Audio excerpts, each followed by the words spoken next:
He built an empire with his bare hands and called it love. She stood beside him through every war, every winter, every wound, and he repaid her with silence dressed up as strategy. Here's the truth about Alpha King Zevran Ashmoor. He never lost a battle on the field. He lost the only war that mattered at a banquet table, the night he placed another woman at his side and thought his Luna would just kneel. She didn't. Drop your city in the comments, hit that like if you've ever been replaced without a single word spoken, and stay, because this one's going to break something open in you. The first thing anyone noticed about Moonspire Palace was not its height or its cruelty, though it possessed both in extraordinary measure. It was the silence, a specific kind of silence that pressed against the chest like a hand, not threatening exactly, but insistent. The silence of a place that had absorbed too many secrets and learned to hold them without flinching. Seraphine Veilheart had lived inside that silence for 3 years. She stood at the eastern window of the Luna's chamber on the morning of the Winter Ascension Ball, watching the silver cliffs below catch the early light. The cliffs were beautiful in the way that dangerous things are beautiful, because the beauty and the danger are not separate qualities. They are the same quality, seen from different distances. She had thought about that often, in the last several months, how she had mistaken the danger in Zevran for something else.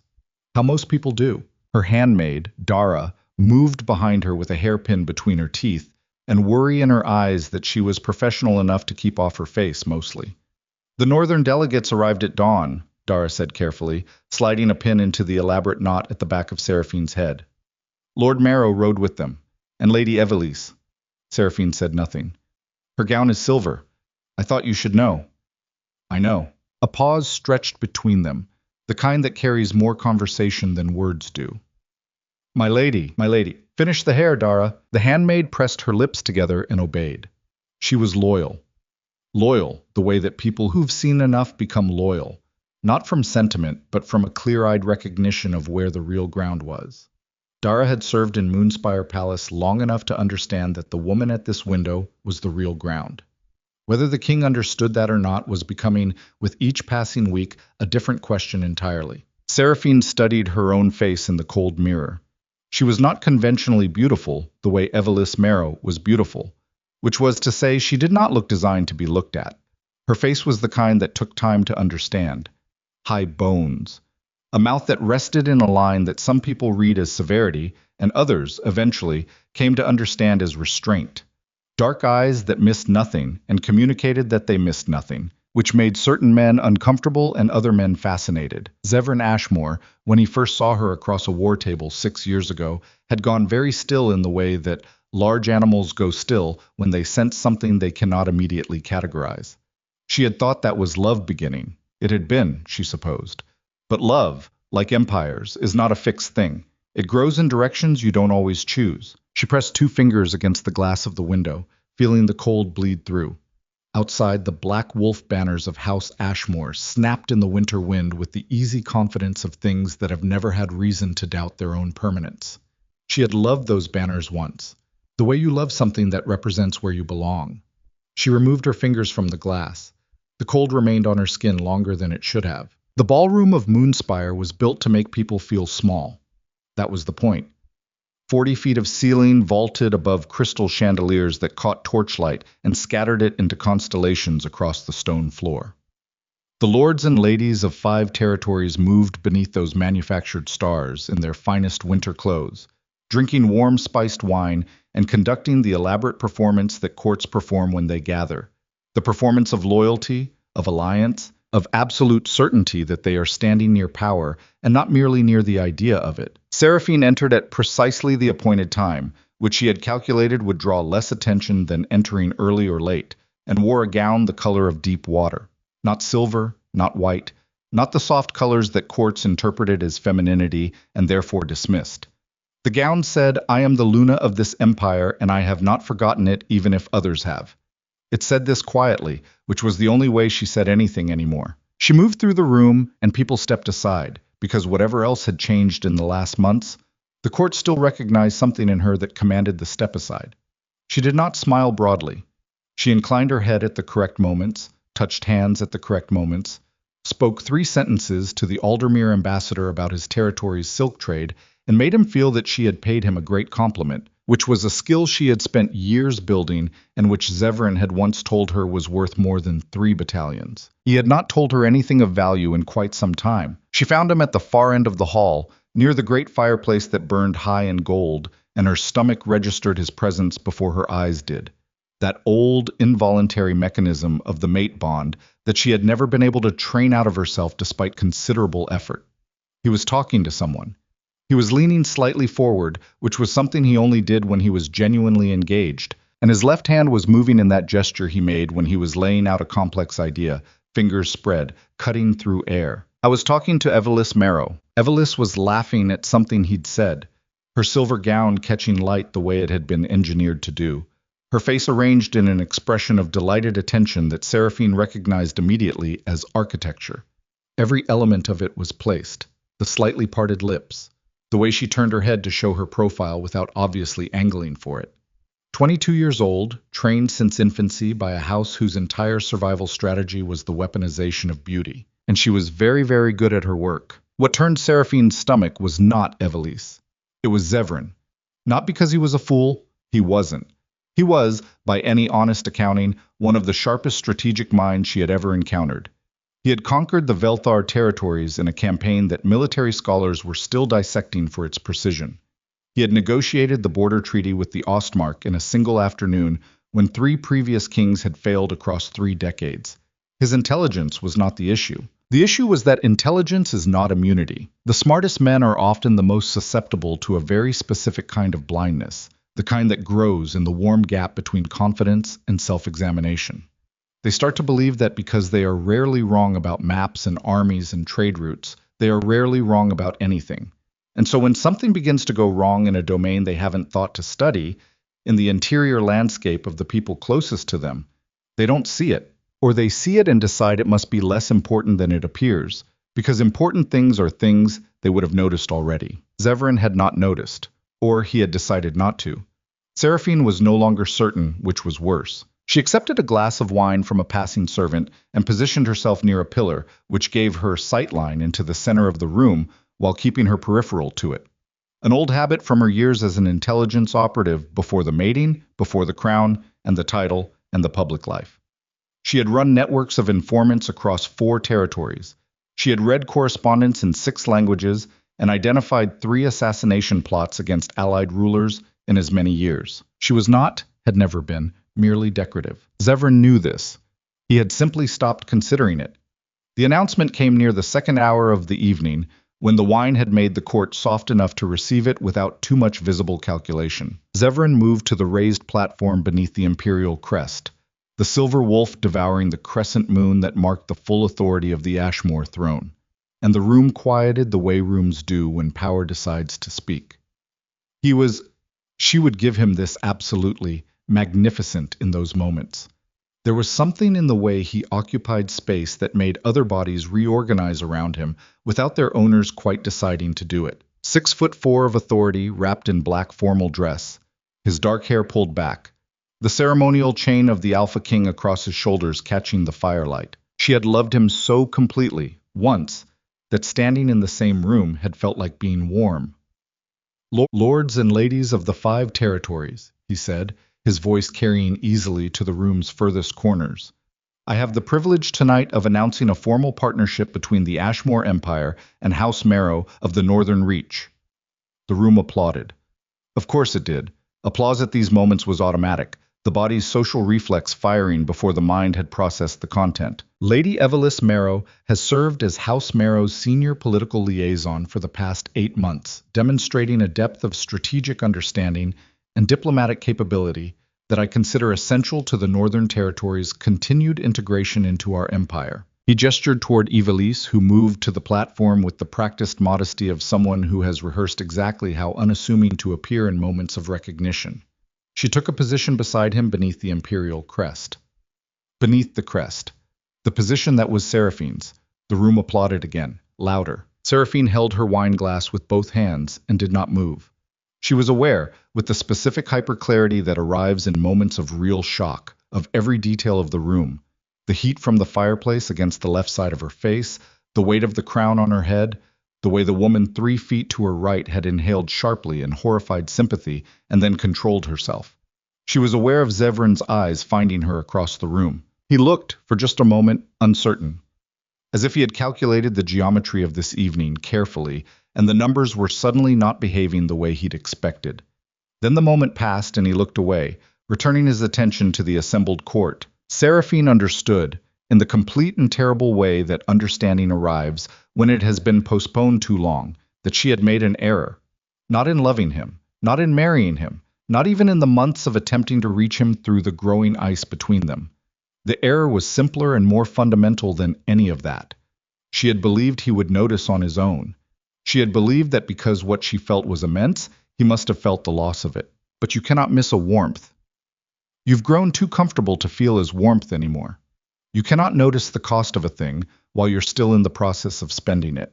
She set her wineglass on the tray of a passing servant, then she left the ballroom. Not quickly, not with visible emotion, with the same composed, deliberate movement she had used to enter it, because she had learned long ago that the manner of your exit is the last narrative you get to write, and she had always been particular about her writing. She was halfway down the corridor before the tears came, and she was furious at them, not for the emotion itself, but for the timing, the involuntary animal truth of them. She pressed the back of her hand against her mouth and kept walking, and did not stop until she reached the Luna's private garden, which was locked and empty at this hour, exactly as she needed it to be. The winter air hit her like clarity. She stood in it for a long moment. Bare trees, stone walls, the banners above her head snapping in the wind, asserting permanence the way they always did. She breathed. And in the breathing, something shifted, not broke. She refused the word broke, because it implied she was something fragile that required an outside force to damage her. What shifted was more like a mechanism releasing. A lock she had been holding closed with both hands for months, finally released. She had been waiting for him to come back. He wasn't coming back.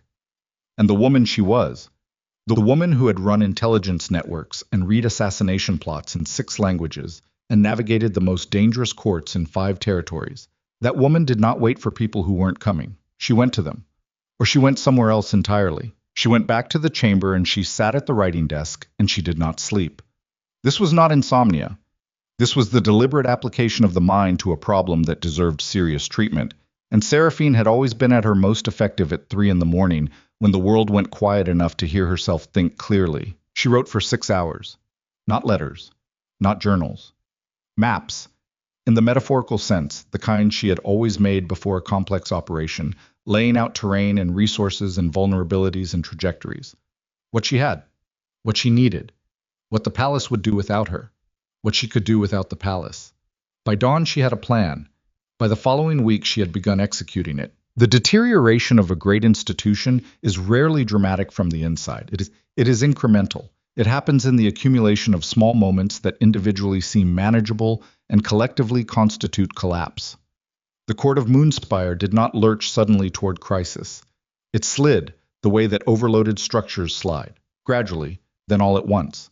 Seraphine watched it slide. Evelis Marrow occupied council chambers with the confident ease of someone who had been preparing for exactly this her entire life. And the court, being a court, which is to say, being a collection of intelligent people whose first priority is survival and whose second priority is status, adjusted. They adjusted the way grass adjusts to a new fence line. Not all at once, with the slight, almost imperceptible lean toward wherever the sun was now coming from. Zevran held 2 meetings with Seraphine in the weeks following the ball.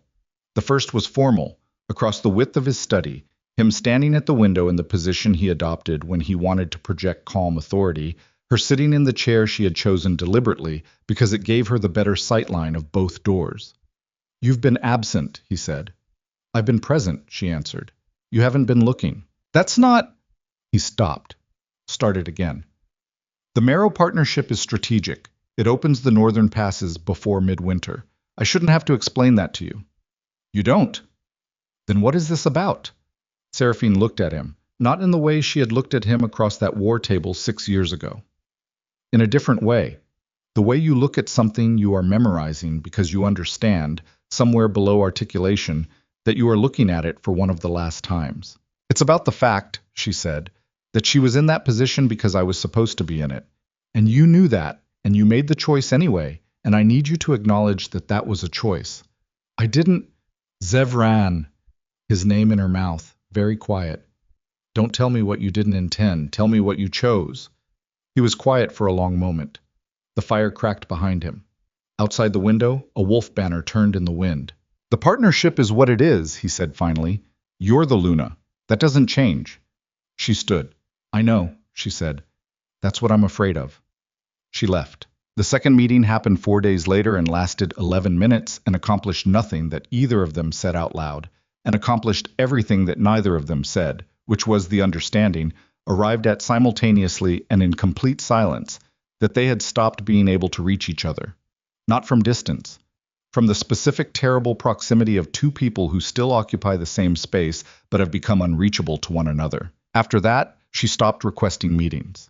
She stopped waiting for him to request them. She moved through the palace like water moving through a shape, filling the available space, maintaining the surface appearance, exerting quiet and continuous pressure on everything it touched. The intelligence she gathered in those weeks was extraordinary, not because it required exceptional skill. It required only the application of skills she had been practicing for years, applied now without sentiment clouding the picture. She read correspondence that moved through the palace systems she had helped design. She listened to conversations that happened in rooms she was not supposed to be in, using routes she had memorized in her first year as Luna, because she had always understood that a palace is not primarily a place of safety, but a place of concentrated danger, and that the difference between surviving concentrated danger and not is usually information. What she found about House Marrow was not surprising. That was the worst of it, in some ways. Not the betrayal, but the predictability of it. The trade contracts rerouted to benefit Marrow interests at the expense of 3 other noble houses. The political maneuvering disguised as administrative efficiency. The way Evelise had, over 8 months of careful positioning, systematically placed House Marrow allies in advisory roles adjacent to the Alpha King's most trusted counselors without any single placement being significant enough to trigger concern. It was elegant, she would admit. The kind of elegant that requires years of planning and a complete absence of the kind of ethical restraint that makes most people hesitate at certain lines. But the most important thing she found was not in the trade contracts or the political appointments. It was in a single conversation she overheard late one night between Evelise and her personal secretary, in a corridor near the east wing that Evelise apparently did not know, connected to an acoustic anomaly in the stone, a flaw in the palace's original construction that Seraphine had discovered and catalogued 4 years ago. He's useful, Evelise said. Her voice without an audience was different. Not cruel, exactly, just stripped. But kings have expiration dates. The Empire doesn't. And the Luna? A pause. She's already gone. She just hasn't stopped standing in place yet. Seraphine pressed her back against the cold stone of the corridor and breathed very carefully through her nose, and did not allow herself any reaction until she was well away from that hallway, and in a space where her face could do what it needed to do. What it needed to do was very brief. A compression of the features, a single exhaled breath, and then the mechanism of control reasserting itself the way it always did. Not suppression, which is brittle, but the channeling of energy into direction. She went back to her desk. She updated her maps. She made a decision. She left on a Tuesdays, in the small hours, with 3 people. Dara, whom she trusted completely. A guard named Callum, who had been loyal to her personally since her first year in the palace. And a young scout named Fen, who knew the southern roads better than anyone in the territory. She did not take her crown. She considered it for a long moment, standing at the mirror in the gray pre-dawn, the crown on the dressing table beside her right hand. The weight of what it represented. The years inside it. All of it. She left it where it was. She took, instead, the leather satchel with her intelligence documents, a coded correspondence she had spent 2 weeks preparing, and a single photograph from her desk drawer. Not of Zevran, though there were many of those, but of herself, taken by a court photographer in her first year as Luna, standing in the palace courtyard in winter light, looking directly at the lens with an expression that she could now read clearly as the expression of someone who is about to learn something very large and very difficult, and who does not yet know what that something is. She looked at it for a moment. Then she put it in the satchel, and she walked out. The southern roads in winter were not kind.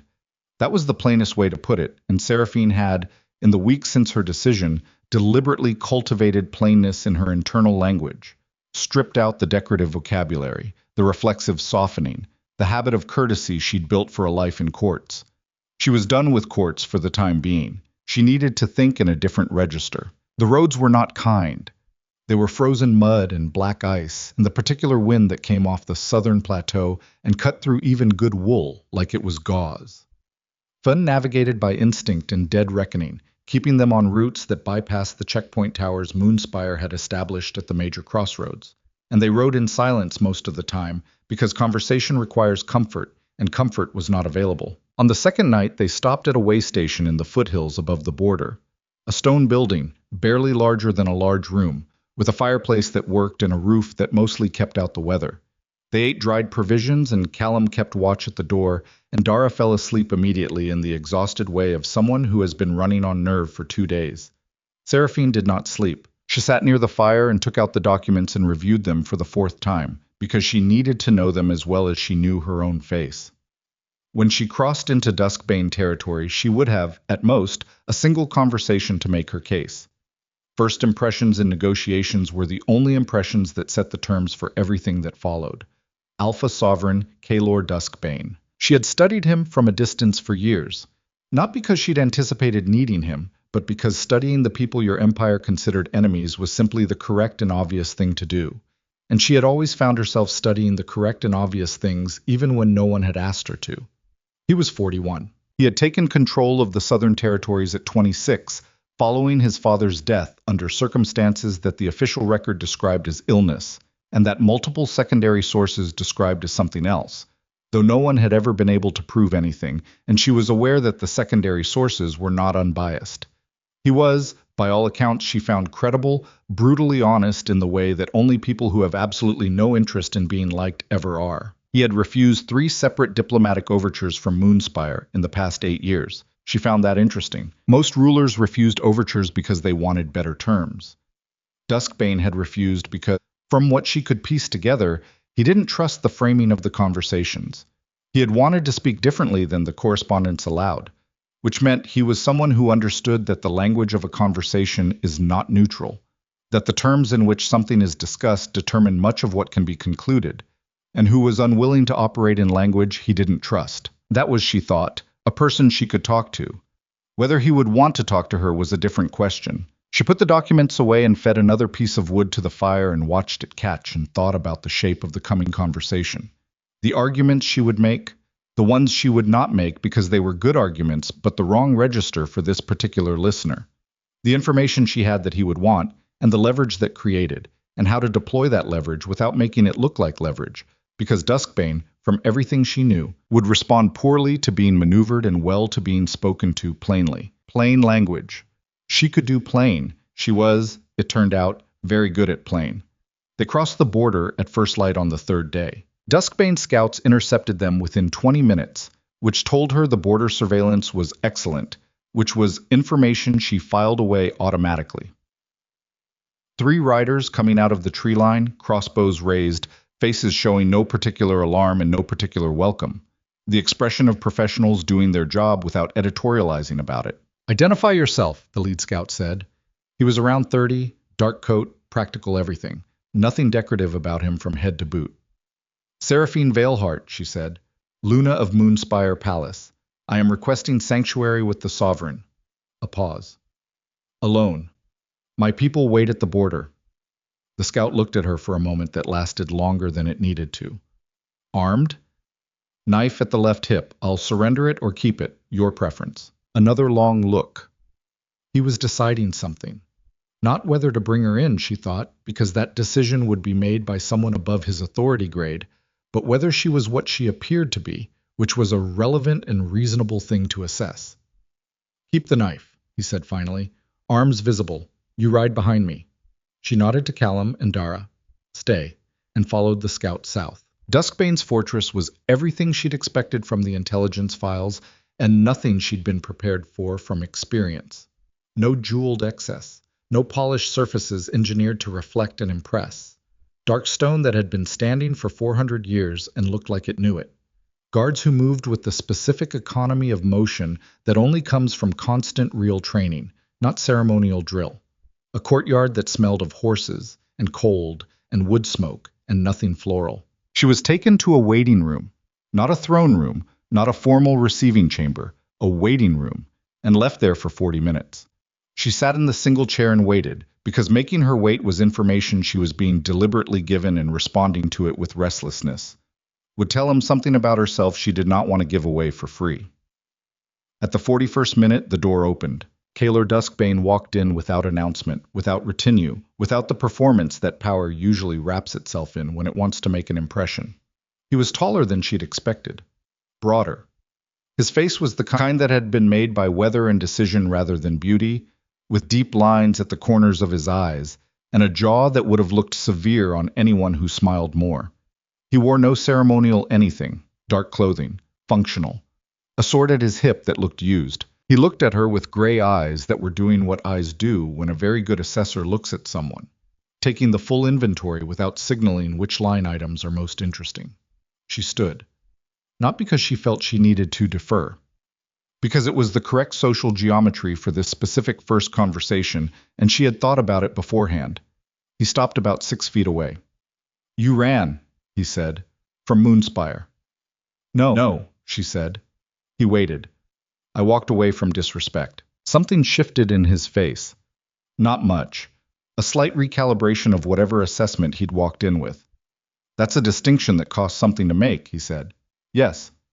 "Sit down." She sat. He pulled the other chair. There were two, which meant he'd been told she was here long enough to have chairs arranged, which meant the 40 minutes was deliberate, and sat across from her with the comfortable lack of ceremony of a man who'd stopped performing for rooms decades ago. "Why here?" he said. "Because you're the only sovereign in range of Moonspire who has both the military capacity to make Asylum meaningful and the lack of existing obligation to House Marrow to keep it. And," she looked at, "because I have information about House Marrow's operations inside Moonspire that I believe is of direct strategic relevance to your territory's interest, and I will not bring it to anyone who might return it to Moonspire before it serves its proper purpose." A silence. "You've done this before," he said. "Negotiated." "It's how I think." "What is it you want?" "Time," she said. "Space to work. And the credibility of your name behind whatever I build next, because my name is still attached to Ashmoor, and that will make some conversations difficult." He leaned back slightly in his chair. His hands rested on the arms of it, completely still, and she noticed they were the hands of someone who actually used them, scarred, calloused, in the places that came from real weapons work, not decorative. "And what does the information get me?" he said. "The exact mechanism by which House Marrow has been funneling Southern trade revenue, your territory's trade revenue, into Moonspire's discretionary accounts through a false reporting structure embedded in the border tariff agreements that your predecessor signed and that no one has audited since his death." The stillness in his face was the stillness of someone who has just been told something they suspected but did not have confirmed, and who is deciding whether their reaction should be visible. He decided it should not be. "How long have they been running it?" he said. His voice had not changed in volume or temperature. She found that interesting. 14 months, she said, since Evelise Marrow became the liaison. The structure predates her, but she accelerated it. She's efficient. "Show me." She opened the satchel and laid the documents on the table between them, organized in the sequence she had prepared.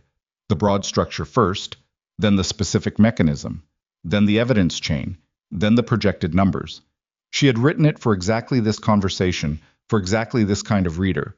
No ornamentation, no rhetorical loading, just the structure of the truth laid out plainly enough that someone intelligent could follow it without needing her to walk through it aloud. He read for 11 minutes. She counted. When he looked up, something in his eyes had changed. Not dramatically, but in the specific way that change happens in people who are revising significant assumptions. "This is real," he said. "Yes." "And Ashmoor doesn't know." "Ashmoor," she said carefully, "has been occupied." A beat.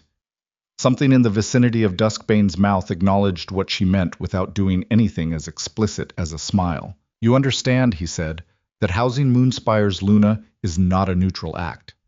I understand that it's a significant act. I believe it's a justified one. Because you were wronged." "No." The word came out flat and clear. "Because the situation I've described creates an opportunity that serves your interests, and I am someone who can help you exploit it. and trading that for the cost of the political friction with Moonspire is a very good deal for you." He looked at her for a long moment. "You're not here for rescue," he said. "I'm not here for rescue." "What are you here for?" Seraphine held his gaze. "I'm here to burn something down," she said. "Properly, with clean hands and the right tools. And I need someone who won't flinch when the smoke gets thick." Kaelor Duskbane was quiet for the space of 4 full breaths. "Stay," he said, "for now. We'll see what the smoke looks like." It was not a warm welcome. It was not a declaration of alliance. It was the beginning of something, and they both understood that the beginning of something is sometimes more valuable than any promise made in the middle of it. She was given a room in the west wing of the fortress, spare and clean, and entirely without the ornamental excess of Moonspire. A bed, a desk, a window that looked out over the southern territories, a landscape that was harder and darker than what she was accustomed to, mountains that held their snow without apology, and forests that had no interest in being picturesque. She stood at the window for a long time, not thinking about Zevran, not allowing herself the softness of it. She would think about him later, when the strategic picture was more complete and sentiment could be examined at a safe distance from the decisions it might corrupt. She thought instead about the document she had not shown Duskbane, the one she had not included in the satchel, the one she had written at the desk in her Moonspire chamber at 4 in the morning with her hand shaking slightly, and then folded and placed inside the leather binding of a book she was not taking with her, to be found or not found depending on whether anyone thought to look in a book they had no reason to open. The letter was not to Zevran. It was not a plea or an explanation or an accusation. It was a final account of what she had understood, written in the simple language of something that has already ended. And at the bottom of it, 4 words that she had not permitted herself to examine closely before she wrote them and had not examined since, because she was reasonably certain that if she looked at them directly, they would cost her something she needed to keep. The letter would be found. That was either a mercy or the beginning of a different kind of war. She was not yet certain which.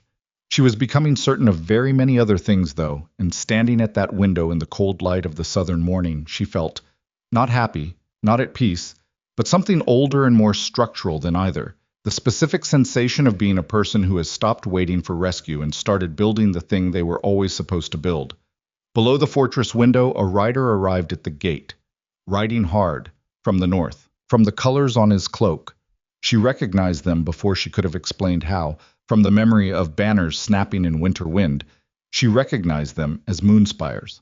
Duskbane had received word already, and whatever the rider was carrying, orders, demands, diplomatic fire wrapped in royal language, it meant the space of quiet negotiation she had hoped for was already closed. Something was about to begin much faster than anyone had planned. She turned from the window and began to dress. The rider from Moonspire was not alone, and what he carried in the sealed document at his chest was not a diplomatic message. It was a declaration.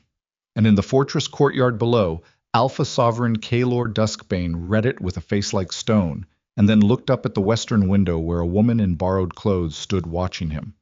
And he did not look away.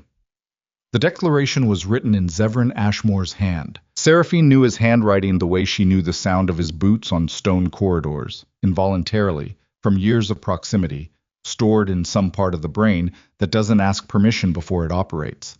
She knew it even from the west wing window, even at this distance, from the particular way Duskbane held the document and from the slight forward tilt of his body as he read it, the tilt of a man absorbing something that required recalibration. She was dressed and moving before she had consciously decided to move. The stairwell of Duskbane's fortress was dark stone and no ceremony, torches and iron brackets, the smell of cold and tallow.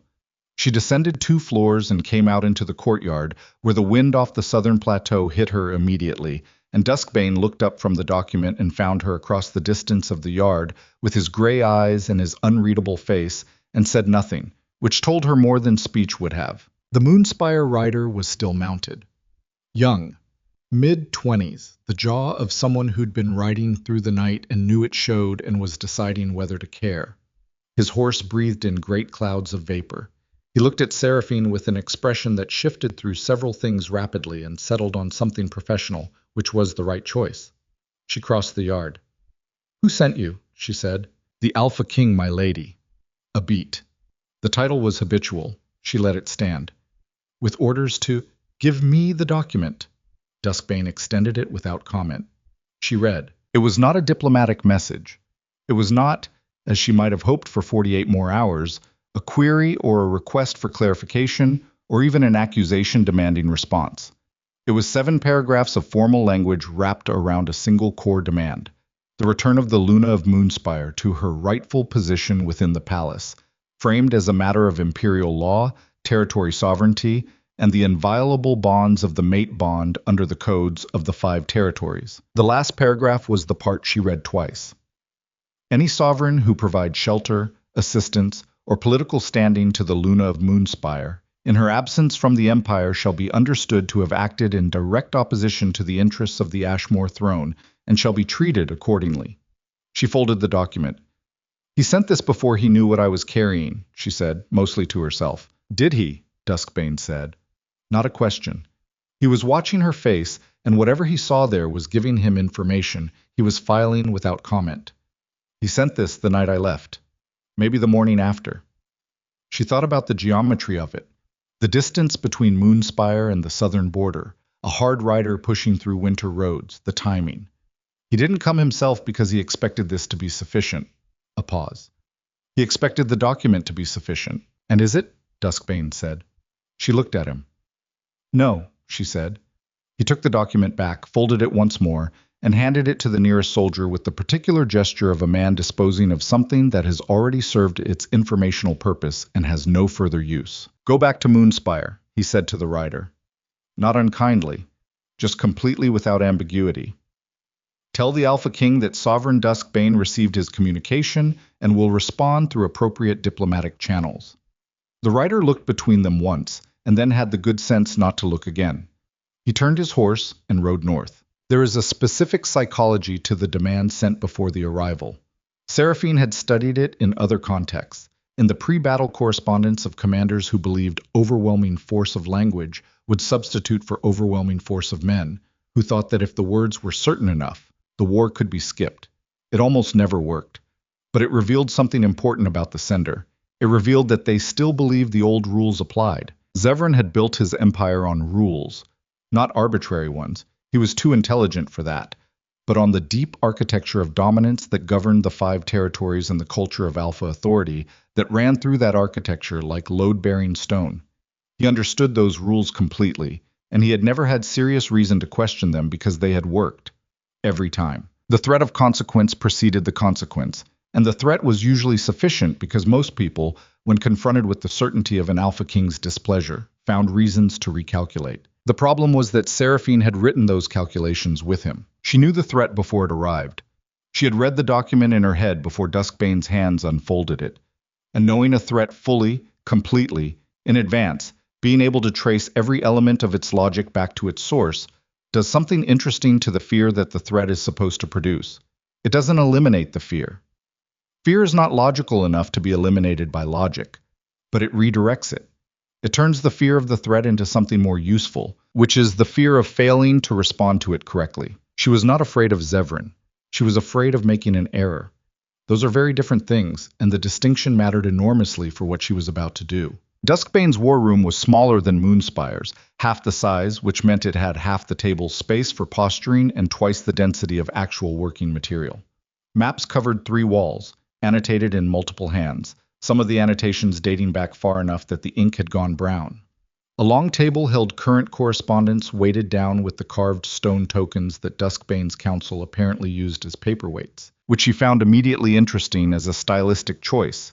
Not decorative stones, carved battle markers, each one representing a different territorial engagement. A room that used its own history as furniture. She liked it. Duskbane stood at the center map with 2 of his senior advisors, men who had the faces of people who had been around long enough to be skeptical of surprises and who were currently being asked to be surprised by the presence of Moonspire's Luna at their sovereign's war table. The older of the 2, gray-bearded, built like someone who had once been physically enormous and had merely condensed with age, looked at her with the direct assessment of a man who did not deal in social softening. You understand, he said, addressing this to Duskbane rather than to her, that housing her is an act of war. Gareth, Duskbane said, I'm saying what the room is thinking. I know what the room is thinking. Duskbane's voice was flat and even. Say the rest. Gareth looked at Seraphine directly now. The kind of look that is also a question. What exactly are you bringing us? He said. That's worth the risk. She pulled out the documents and laid them on the table. The mechanism by which House Marrow has been extracting revenue from your southern border tariffs for 14 months, she said. The names of the 3 Moonspire counselors who are actively working to expand House Marrow's influence beyond the northern territories. And a clear projection of what Evelis Marrow's end objective is, which is not an alliance with Moonspire. It never was. The second advisor, younger, sharper featured, the kind of man who processed information very quickly and whose primary tell was a slight tightening around the eyes when something surprised him, showed that tell now. What is it then? He said. Replacement, Seraphine said. She doesn't want to stand beside the Alpha King. She wants to be the power behind a throne that everyone believes is still Zevran's, which means she needs Zevran controllable, which means she needs his strongest advisor removed, which means... She stopped. Which means I was never the target. I was the obstacle. There's a difference. Silence in the room.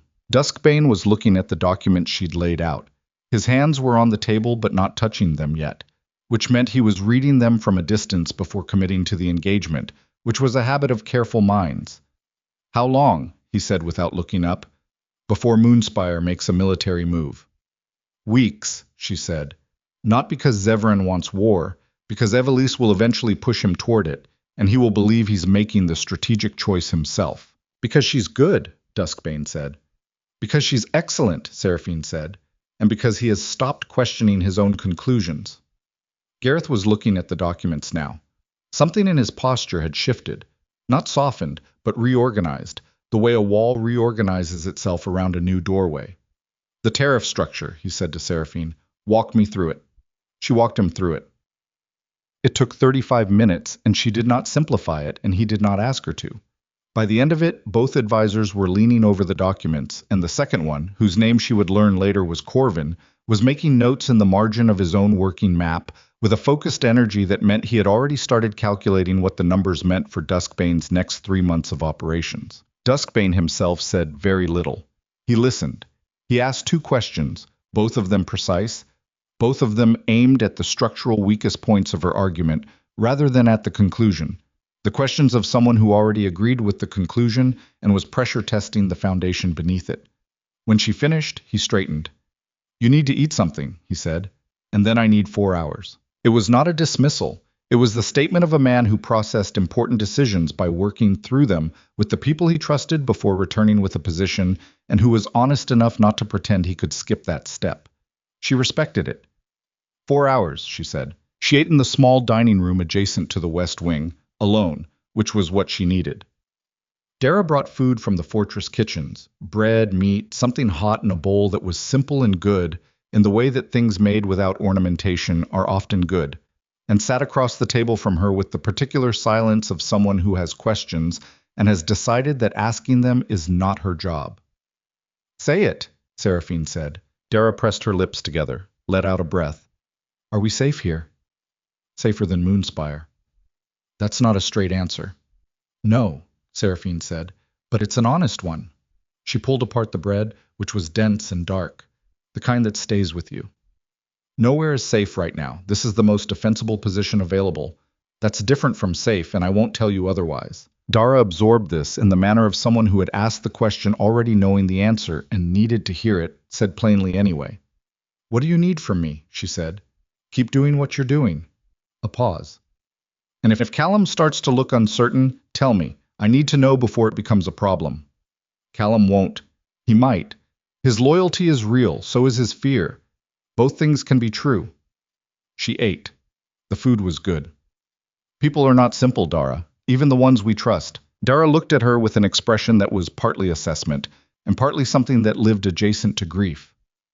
Are you all right? She said. Seraphine considered the question, gave it the respect of real consideration rather than the automatic response. No, she said, but I'm functional. That's what matters right now. Zevran Ashmoor rode south on the 5th day. This was the piece of information that arrived from Corvin, who had people watching the northern roads with the professional attentiveness of a territory that shared a long border with a larger empire and had learned never to treat silence as peace. He delivered it to Duskbane in the war room, and Duskbane sent for Seraphine within the hour. She stood at the central map when he told her, and she was quiet for a moment, reading the terrain between Moonspire and the fortress, the roads, the distances, the choke points. "How many men?" she said. 200. Royal Guard, not campaign soldiers. "Not an invasion," she said immediately. "A retrieval." "That's what a retrieval with 200 armed men looks like when it crosses a sovereign border," Duskbane said. "Yes." She traced the road south with one finger, not touching the map. "He thinks the declaration was sufficient to frame this as legal recovery rather than military incursion. He'll write in expecting me to argue the law with him." She straightened, "which means he's still thinking about this as a legal problem." "And it isn't. It stopped being a legal problem when House Marrow started running financial extractions from your territory." She looked at Duskbane. "You know what this means. When he crosses the border, it becomes an event rather than a correspondence." "Yes." Duskbane was quiet for a moment. Outside, the wind moved across the fortress walls with the low moan of air under pressure, the sound the fortress made in winter when the plateau winds came from the north. "Do you want to see him?" he said. The question was plain enough. It was also, she recognized, a question that had at least 3 different things inside it: whether she was ready, whether it was strategically sound, and whether Duskbane needed to understand something about her that the answer would tell him. "Yes," she said. "I want to see him." "Why?" "Because there are things that need to be said in front of witnesses," she said. "And because if I don't say them now, they become the kind of things that follow you for years in the dark." He looked at her for a moment. "All right," he said. They met in the outer courtyard, which Duskbane had chosen deliberately, not the fortress interior, which would have been on Duskbane's terms entirely, and not outside the walls, which would have felt like capitulation. The outer courtyard was the threshold, neutral in the way that only truly contested spaces are neutral. Zevran came through the outer gate with 12 of his 200, which was the minimum that let a king arrive without looking afraid, and the maximum that an escorted visit rather than an occupation could justify. He was in riding clothes, not ceremonial, dark, practical, the coat he wore for long distances. His face was the face she knew best of all his faces, the one he wore when he had decided what he was going to do and needed it to work. He saw her and went very still. She stood to Duskbane's left, 2 steps back, which was a position that said colleague rather than prisoner or supplicant, and she watched him process that geometry and what it told him about how the last 5 days had gone. "Seraphine," he said. "Not my Luna, not Luna." Her name, which meant he had decided to start in a register of something personal rather than political. A calculation. She read it immediately and revised her opening accordingly. "Zevran," she said. I was looking at her the way he had looked at her very rarely, not as a king looks at a political situation, but with the stripped-down directness of a person who is running out of the intermediary layers. She had seen that look before. Twice, in the early years. The capacity for it was still in him. She registered that with a part of herself that she was keeping carefully behind glass, because registering it and being moved by it were 2 different operations. "Come home," he said. The words were quieter than she expected, less command than she had prepared for.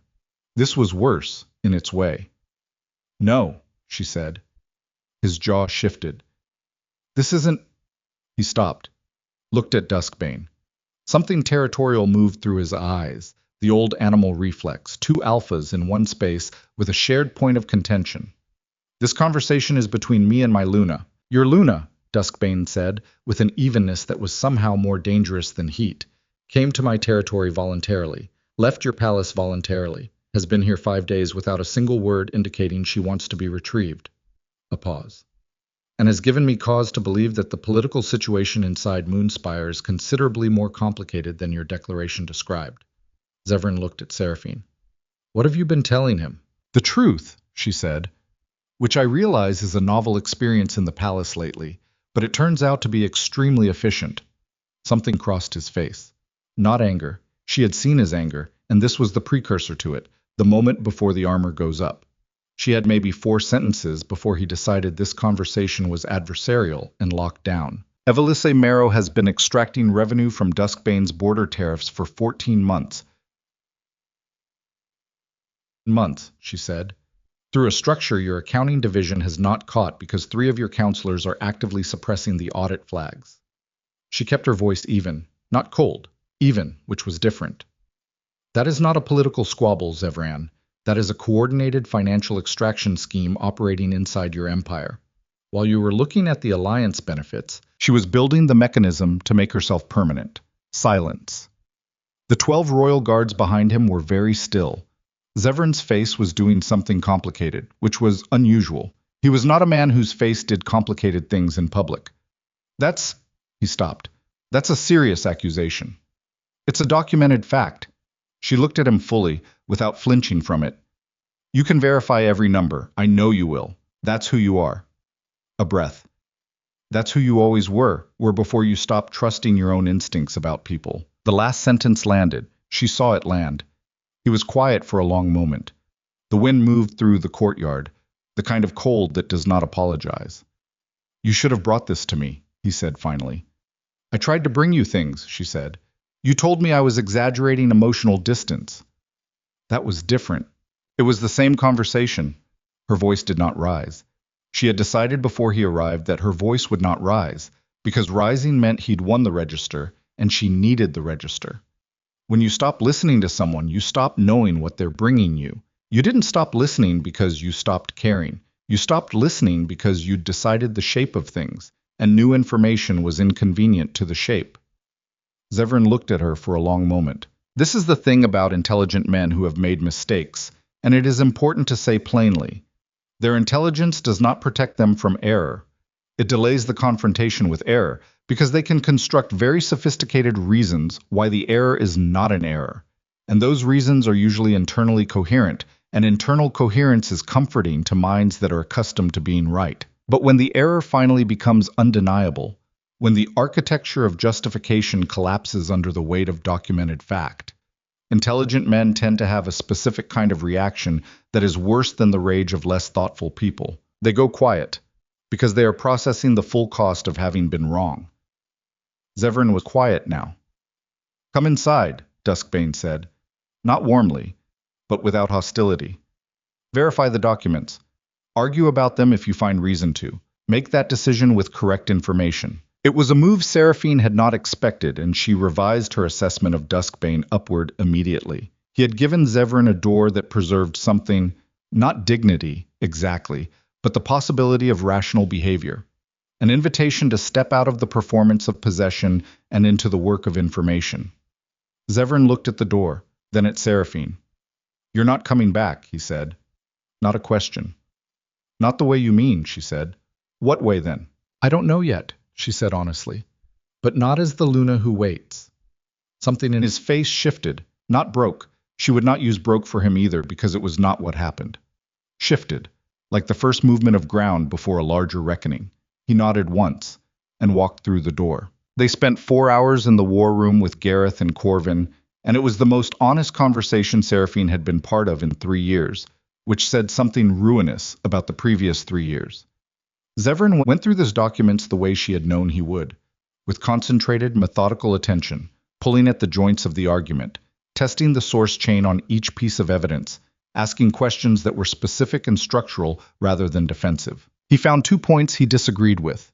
He was wrong on one of them, and she demonstrated it with a secondary document she had kept in reserve. I was right on the other, and she said so directly, and she watched him register that she'd said so directly, and something behind his eyes adjusted. The counselor names, he said, at the end of the 3rd hour. He had the list. He had read it twice. I need independent verification before I act on this. Obviously, she said. Thornwick I would have suspected eventually, he said, mostly to himself. Rael I wouldn't have seen. He set the document down. He's been with me for 6 years. Longer than me, Seraphine said. Yes. He looked at her. That doesn't make it better. No, but it explains why you trusted him. They looked at each other across the table. The fire was lower now, the room darker at the edges. Gareth and Corvin had stepped back from the table in the practiced way of men who understood when a conversation needed to narrow. I owe you, Zevran said. 2 words that would have cost him more than most people understood, and she understood exactly what they cost. Yes, she said. You do. That's not... He stopped, began again. I'm not saying it to negotiate. I'm saying it because it's true, and I've been saying things because they were useful for too long. She looked at him for a moment. I know, she said. Then, Zevran. His name, again, in that specific register that was neither cold nor warm, but entirely clear. What you owe me and what you get back are not the same account. That's not a punishment. That's just how it works. She kept his gaze. You gave another woman the things that were ours. Some of those things don't come back. What we do with what remains, that's a different conversation, one I'm not ready to have tonight. The fire cracked. Outside, the wind had died to something low and constant.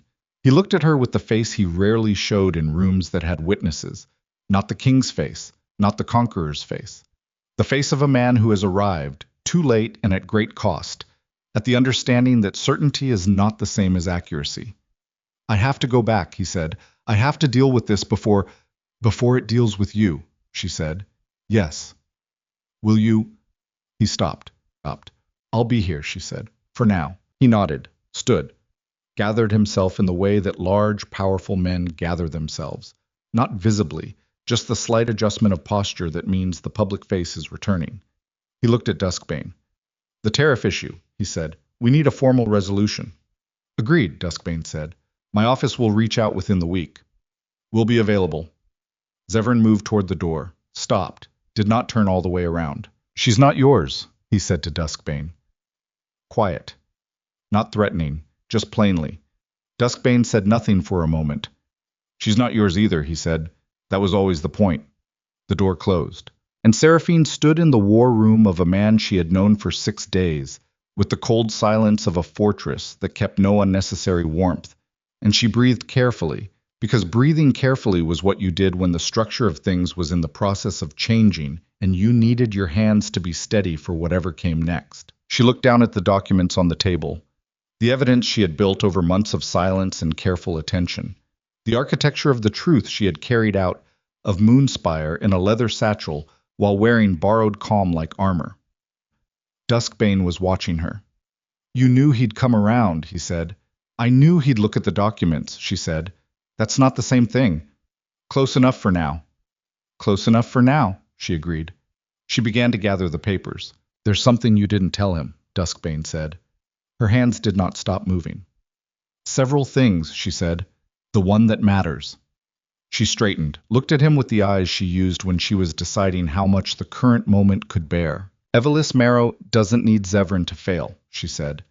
She needs him to succeed just enough that the empire stays intact. A collapsed empire has nothing to take. A stable empire with a distracted king is a resource that keeps giving. She set the documents in order. She's not trying to destroy Moonspire. She's trying to run it from the inside, quietly, for years, while everyone believes it's still his. Duskbane was very still. How close is she? He said. Closer than Zevran knows. A pause. And she knows he's here. She'll have someone watching the southern roads, which means she knows what he found. Which means, Seraphine said carefully, that we have somewhere between 3 days and 2 weeks before she decides that Zevran's value has shifted from controllable asset to active threat. The room was quiet.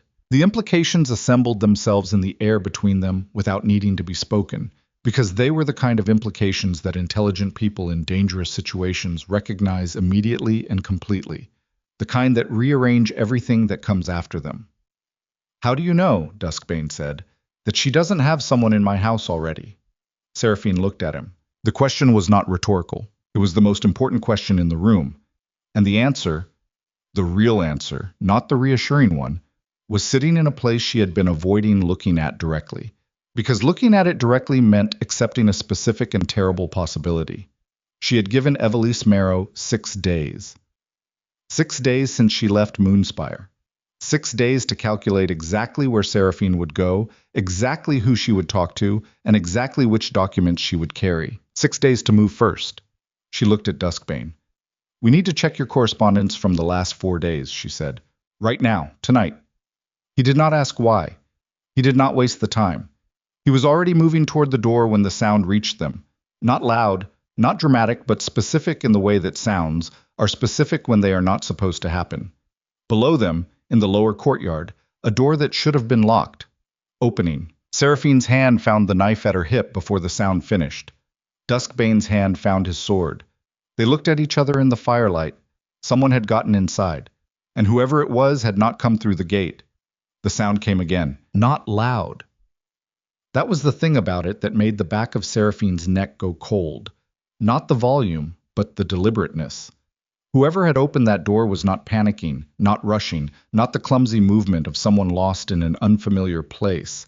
It was the sound of someone who knew exactly where they were going and had decided that concealment was no longer the priority, which meant they had already done what they came to do. Duskbane moved first, which told her something important about him. He moved toward the sound rather than away from it, and he did so without the theatrical display of aggression that lesser men use to perform courage for an audience. He simply moved, quickly and without wasted motion, and Seraphine fell in behind him because the geometry of the situation required it, and because she was not, had never been, the kind of person who waited to find out what the noise was. The corridor outside the war room was dark. Torches at intervals, the ones closest to the stairwell already guttered. Not by wind, because there was no wind in this corridor. Guttered by someone passing close and fast. Duskbane raised a fist and stopped. Listened. Seraphine listened beside him. Footsteps. Below. Moving away from them now, toward the east passage, which she had memorized on her second day in the fortress because memorizing passages was what she did in unfamiliar buildings, the way other people memorized faces. The east passage connected to the secondary gate. The secondary gate led to the road that ran northeast, back toward Moonspire. She grabbed Duskbane's arm. East passage, they're already leaving. He was already moving. They went down the stairwell at a speed that was not quite reckless, calculated, the kind of controlled fast that doesn't sacrifice footing for velocity, and came out into the lower corridor where the cold was immediate and more intense than it should have been. A door stood open at the far end. Not the secondary gate, the door to the correspondence room. Seraphine stopped. Duskbane stopped with her. The correspondence room was where Duskbane's couriers logged incoming and outgoing messages, where the routing records were kept, where, if you knew what you were looking for and had perhaps 20 minutes and a very clear objective, you could read 4 days of communication traffic and understand exactly who knew what had been shared, and what intelligence had moved between the fortress and Moonspire. Or you could take something, or leave something. She pushed through the door. The room was undisturbed. That was the first thing. Not ransacked, not obviously touched. Every stack of correspondence still in its place. The oil lamp on the desk was burning at the same level it would have been burning for the last 2 hours. The wax seals on the outgoing pouch were intact. She went to the desk, opened the incoming log, ran her finger down the entries, found it in the third entry from the bottom, logged 4 hours ago by the night duty courier whose handwriting she had seen 3 times on various fortress documents and could therefore identify as real, uncoerced, standard. A sealed communication from the Northern Trade Liaison Office. Routine correspondence designation. Received, logged, placed in the reading stack for morning review. She picked it up. The seal had been broken and repressed.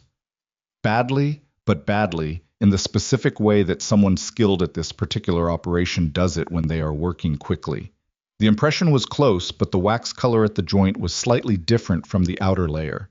A two-tone variance of maybe a single shade that you would not see in daylight with normal attention, but that she was looking for specifically and in good lamplight. Someone had read this already. Someone inside the fortress. She set it down and looked at the repressed seal for a moment. And the particular quality of her silence was the quality of someone absorbing information that restructures a significant amount of what they believed about the last 6 days. Duskbane came in behind her. "What is it?" he said. "Someone read your correspondence before you did," she said, then resealed it and put it back. She turned. The person who opened the lower door wasn't breaking in. They were leaving. They'd already finished. He looked at the seal. She watched him look at it, and she watched his face do the thing that faces do when intelligent people confront the evidence of a breach they did not see coming. The brief total compression of expression, like a structure taking sudden weight, and then the controlled release into functional assessment. "How long have they been in here?" he said. "I don't know." She picked up the log again, scanning backward. But the operational pattern, the door left open, The correspondence resealed rather than taken. This isn't intelligence theft. This is confirmation. They came to confirm something they already suspected, and they needed to verify it from your end rather than from Moonspire. Verify what? She set the log down. That what I gave you is real, she said. That I'm actually working with you and not running a counter-operation through you. She met his eyes. Evelise sent someone to check whether I genuinely defected or whether I'm feeding you controlled information on her behalf. Duskbane was quiet. And now she knows, he said.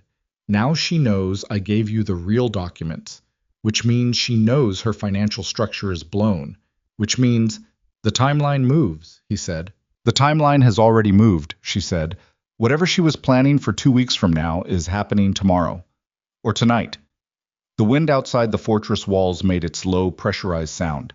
Inside the correspondence room, the oil lamp burned steadily, indifferent to the recalibration happening around it. This is the nature of sophisticated betrayal, and it is worth understanding plainly. It does not arrive as a single dramatic event. It arrives as a series of small accuracies, each one a piece of correct information, a genuine observation, a real event, that have been arranged with the specific intention of producing a conclusion in your mind that serves someone else's purpose. The most effective deceptions are not constructed from lies.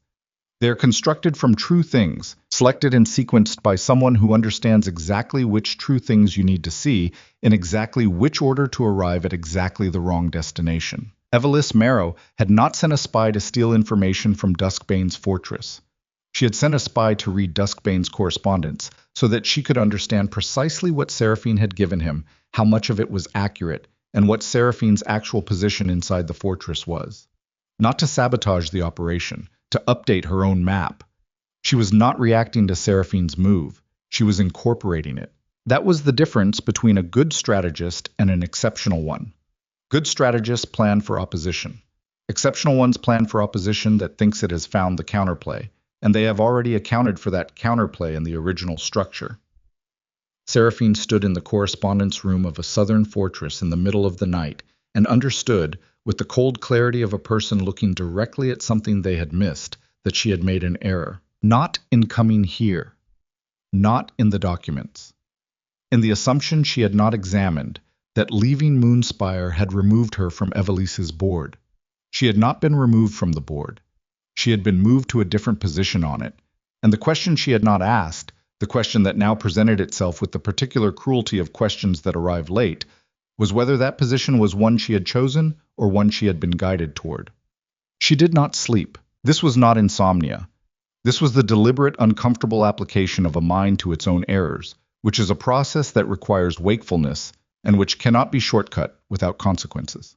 She sat at the desk in the room she had been given, and she went back through everything, every decision, every document, every conversation she had initiated or responded to since the night of the Winter Ascension Ball.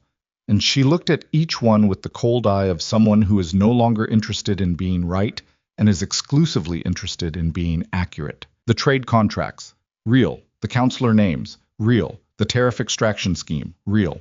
All of it real. Which was the problem. If Evelise had wanted to destroy Seraphine's credibility, she would have let her bring false information to Duskbane. A woman who defects with fabricated intelligence is discredited immediately, and discredited defectors don't get asylum, don't get war rooms, don't get sovereign attention. But a woman who defects with accurate intelligence that happens to exclude one critical piece of information, that is a different instrument entirely. Seraphine stared at the wall of the small room and thought about what she had not found. She had found 3 corrupted counselors, the financial scheme, Evelise's political positioning, the trajectory of the plan. She had not found where the endpoint was. She had assumed the endpoint was Evelise on the throne, Zevran controlled or removed, House Marrow as the dominant power in the Northern Territories. It was a logical endpoint. It was consistent with the evidence. It was the conclusion that her documents naturally produced. She had presented it to Duskbane as a projection, as an inference from the evidence, and he had received it as such. But what if it was not a projection? What if it was a destination that someone wanted Duskbane to know about? She stood up, walked to the window. The southern sky was fully dark, the plateau invisible beneath it, only the faint colder darkness of mountains against sky. The financial extraction from Duskbane's tariffs. 14 months. Evelis had been taking money from Duskbane's territory for 14 months, and she had constructed the scheme in a way that would eventually be findable if someone with the right access looked carefully. Not immediately findable.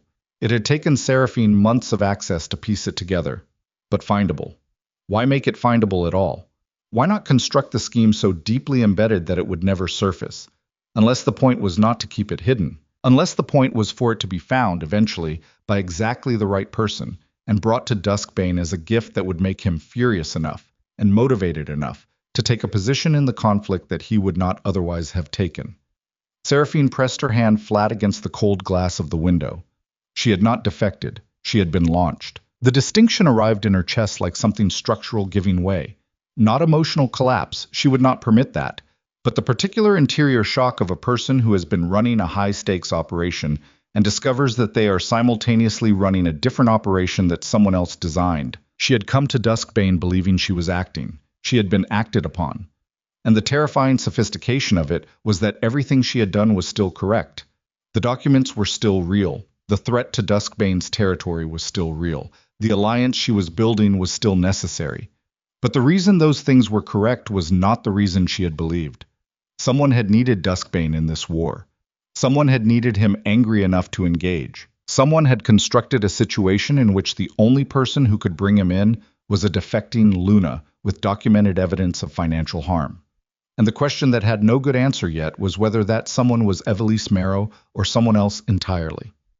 She found Duskbane at dawn in the outer courtyard, which was where Corvin told her he went when he was working through something he hadn't resolved yet. He was standing at the western wall with a cup of something hot, looking at the mountains the way he looked at maps, systematically, reading the terrain for what it contained rather than for how it appeared. She walked up beside him and did not waste his time. "I need to tell you something," she said, "and I need you to hear it without deciding immediately what it means, because I'm still working that out." He looked at her. She told him. All of it. Every step of the reasoning, including the parts that reflected badly on her own operational clarity, including the possibility that she had been used as an instrument by a plan more sophisticated than the one she thought she was countering. She did not soften any of it. She did not frame it in a way that minimized her own error.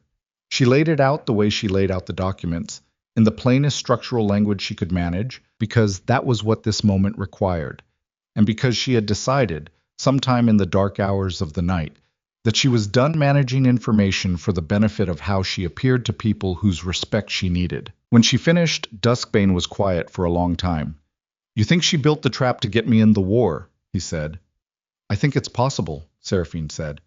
"I think it's also possible that I'm looking for patterns that explain away my own failures. Both can be true simultaneously." He looked back at the mountains. "If she built this to pull me in," he said slowly, "that means she needs a southern front to split Moonspire's attention. Which means she's planning to move against the palace from inside while Zevran is managing an external threat." A pause. "Which means Zevran is already in more danger than he understands." "Yes," Seraphine said. "That's what I keep arriving at." "He rode north yesterday." "I know." Duskbane set down the cup. He looked at his hands for a moment, the scarred, calloused hands of a man who had built a territory through direct, personal application of force rather than through inherited power, and who knew the difference between those two foundations better than most men who had ever held authority. "What do you want to do?" he said. "I don't know yet," she said honestly, "which is a new experience. I've noticed you don't say that often." "I don't often mean it." He turned to look at her fully. This was one of the things she had learned about Duskbane in 6 days, that he gave his full attention with the specific quality of someone who had learned early that partial attention was a luxury that cost more than it was worth. When he looked at you, he looked at you. "If she needed you specifically," he said, "to be the one who brought me in, why you? There are other intelligence assets who could have gotten the documents. There are defectors with closer access." She had been sitting with that question since 3 in the morning. "Because I'm credible," she said, "to you. A former intelligence operative with personal grievance is a standard defector profile. An Alpha Luna with documented evidence and operational sophistication is a different category of source entirely." She met his eyes. "And because she knew I'd leave. She didn't create the conditions that made me leave. She read them correctly and built around them." Duskbane was quiet. That's a cold way to think about your own marriage, he said. Yes, she said. It is. Neither of them said anything else for a moment. The dawn light came across the plateau in the flat, gray-white way of winter mornings, no warmth in it, just the incremental return of visibility. What's the move? He said. I don't know if there is one, she said. Not a clean one. She looked at the mountains. If we send word to Zevran, we tip our hand to Evelice's people inside the palace before we've neutralized them, and Zevran walks into a fortress that's already been locked from the inside against him. If we move militarily toward Moonspire, we confirm the southern threat narrative she's been building, which justifies whatever she's already staged inside the palace as a defensive response to external aggression. She exhaled. Every road I can see has a problem in the middle of it. That's not true, Duskbane said. She looked at him. There's one road, he said, that has a problem at the beginning of it instead of the middle. Those are better problems. She waited. We send one rider, he said, fast. Not with a message. With a person. Someone Zevran trusts completely, who can make the case in person before Evelice's people know the courier exists. He looked at her. The only person who fits that description is standing next to me. She stared at him. Going back to Moonspire, she said. Going back to Moonspire, he said, not as the Luna who was retrieved, as the intelligence operative who found the mechanism and came back to help dismantle it. She'll know I'm coming, maybe, but she'll expect you to come through the main roads, through the normal approach, because that's how a Luna returns. You won't. A pause. I have routes into Moonspire that Ashmoor doesn't know about, trade networks, passages in the old border, keeps that predate the current territory agreements. He said this without pride, just as fact. Information I've kept because information kept is information that exists when you need it. She absorbed this. You do that, she said. Open your network for Moonspire's benefit. I do it for the territory's benefit, he said. If Moonspire collapses under a House Marrow coup, what replaces it is worse for my border than a stable Ashmoor empire with a king who's learned something. He looked at her steadily. And I do it because you told me the truth about your own failure at dawn when you didn't have to. She looked at him for a long moment. There are very few things in the world that are genuinely rare, and trust built on honesty rather than on utility is one of them. Seraphine had spent years in an environment where trust was managed, where information was metered, where even the most sincere expressions of loyalty were filtered through the awareness of what loyalty cost and what it bought. To be looked at by someone who was trusting her specific, honest account of her own error, not the cleaned version, not the version that preserved her operational reputation, was something she had no efficient response to. Okay, she said, just that. He nodded once. I'll have Corvin prepare the route by midday. You leave at nightfall. He picked up his cup again. Eat something before then, real food. She almost said something, stopped. Thank you, she said instead. He looked at her with the gray eyes that did not do unnecessary things. Don't thank me yet, he said. She spent the day preparing, because preparation was the only form of control available, and she had always been someone who used available forms of control rather than mourning unavailable ones. She reviewed the route documents Corvin provided, memorizing the key points, the passage through the secondary border keep, the tunnel approach that came up inside the old servants' wing of Moonspire, the contact name she would use at the intermediate way station, whose location she committed to memory and did not write down. She also wrote a letter. This one she did not leave behind.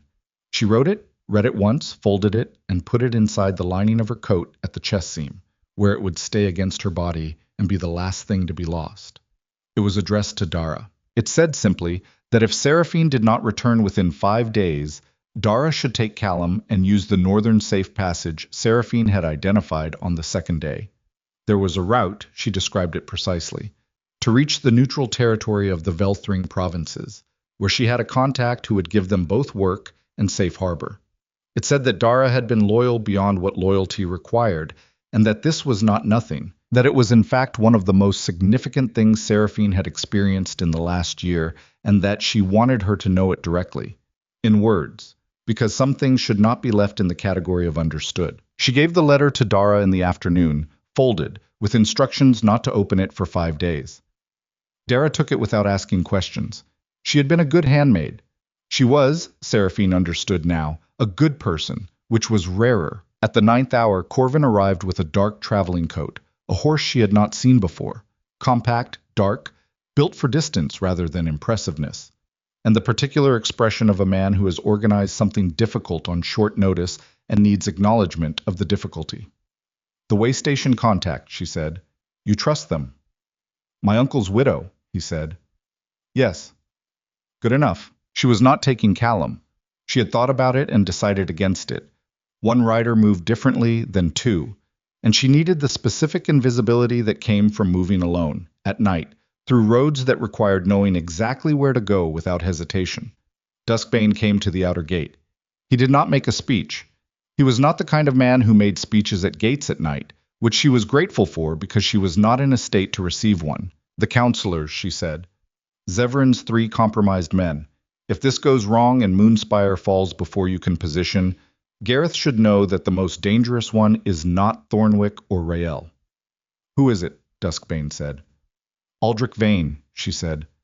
"The palace historian. Evelise's original placement, before she arrived herself. He's been there 4 years. Everyone thinks he's decorative." A pause. "He's not." Duskbane absorbed this without visible reaction. "Vane. Vane." He held her gaze for a moment. "Come back," he said. It was not a command. It was not a request wrapped in authority. It was the specific, undecorated statement of a person who has found someone useful and honest in the same package and does not want to lose that specific combination. She held his gaze. "Working on it," she said. She rode north into the dark. She crossed the border before the second hour, using the keep passage exactly as Corvin's documents described, moving through the old stone corridors with the lamp turned low, and the map in her head rather than in her hand, because a hand holding a map is a hand that cannot hold a knife. The keep was empty at this hour. Had been empty for years by the look of it. The kind of strategic disuse that borders accumulate when the formal border moves east and the old fortifications become technically nobody's responsibility and therefore nobody's concern. She came out on the Moonspire side in a stand of dark trees above the road, and she stopped there for a moment, looking north where the palace would be. Invisible at this distance and in this dark, but present in the way that things you have lived in are always present in the mind's landscape, regardless of how you feel about them. She was back on Ashmoor ground. Everything that implied, legally, politically, personally, pressed against the moment in a way she did not have time for and set aside. She rode. The way station was where Corvin said it would be, in a farmhouse at a crossroads that looked unremarkable in the specific way that good safe houses always look unremarkable. The right amount of light in the right window, the right deterioration of the fence line, the right absence of anything that would make it memorable. The woman who opened the door was 60 or close to it, gray-haired, with the face of someone who had been making hard decisions for decades and had stopped being troubled by the difficulty of them. She looked at Seraphine. "Corvin's horse," she said. "Yes." "Come in." She came in. There was food. She ate standing because sitting felt wrong, because her body was running on the particular fuel of urgency that makes stillness feel like a tactical error. The woman asked no questions, provided a fresh water skin and a different lamp that burned cleaner, and told her the tunnel approach to Moonspire's servants' wing was accessible from the old mill at the base of the eastern cliff, which Seraphine had not known and which was worth the detour. "How long?" Seraphine said. "You'll be at the mill by the 4th hour," the woman said. "If you don't slow down." She didn't slow down. The eastern cliff in winter dark was not hospitable terrain, but Seraphine had done worse in her intelligence years, and her body remembered what her mind preferred not to. All the cold and dark and physical discomfort of operations conducted in conditions that stripped away everything unnecessary. She found the mill. She found the tunnel entrance, which was exactly where the woman said it would be, concealed behind a false wall of old stone that moved if you pressed the right configuration of blocks. Old craft, older than the current palace, from the construction era. When builders hid passages and structures as insurance against the kind of rulers who might eventually need to be escaped. She went in. The tunnel was low and long and smelled of old earth and the particular damp of enclosed stone over centuries. She moved through it with the lamp held forward, watching the ceiling for changes that would indicate structural weakness, watching the floor for the same. She came up inside the servants' wing as described, through a floor panel in what turned out to be a storage room adjacent to the old laundry, which was disused at this hour. She came up carefully, listening at the panel for 30 seconds before she moved it, Because 30 seconds of listening at the panel was the difference between a good operation and the other kind. Silence.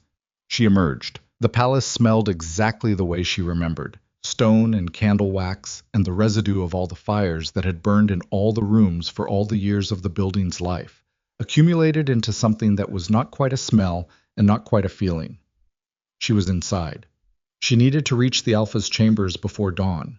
She needed Zevran awake and listening before Evelise's people knew she was in the building. She moved through the servants' corridors by memory, using the routes she had memorized in her first year as Luna, staying in the passages that the formal court did not use, the ones that connected kitchens to chambers and laundry to wardrobes, and were therefore invisible to people who had never thought to consider the architecture of service.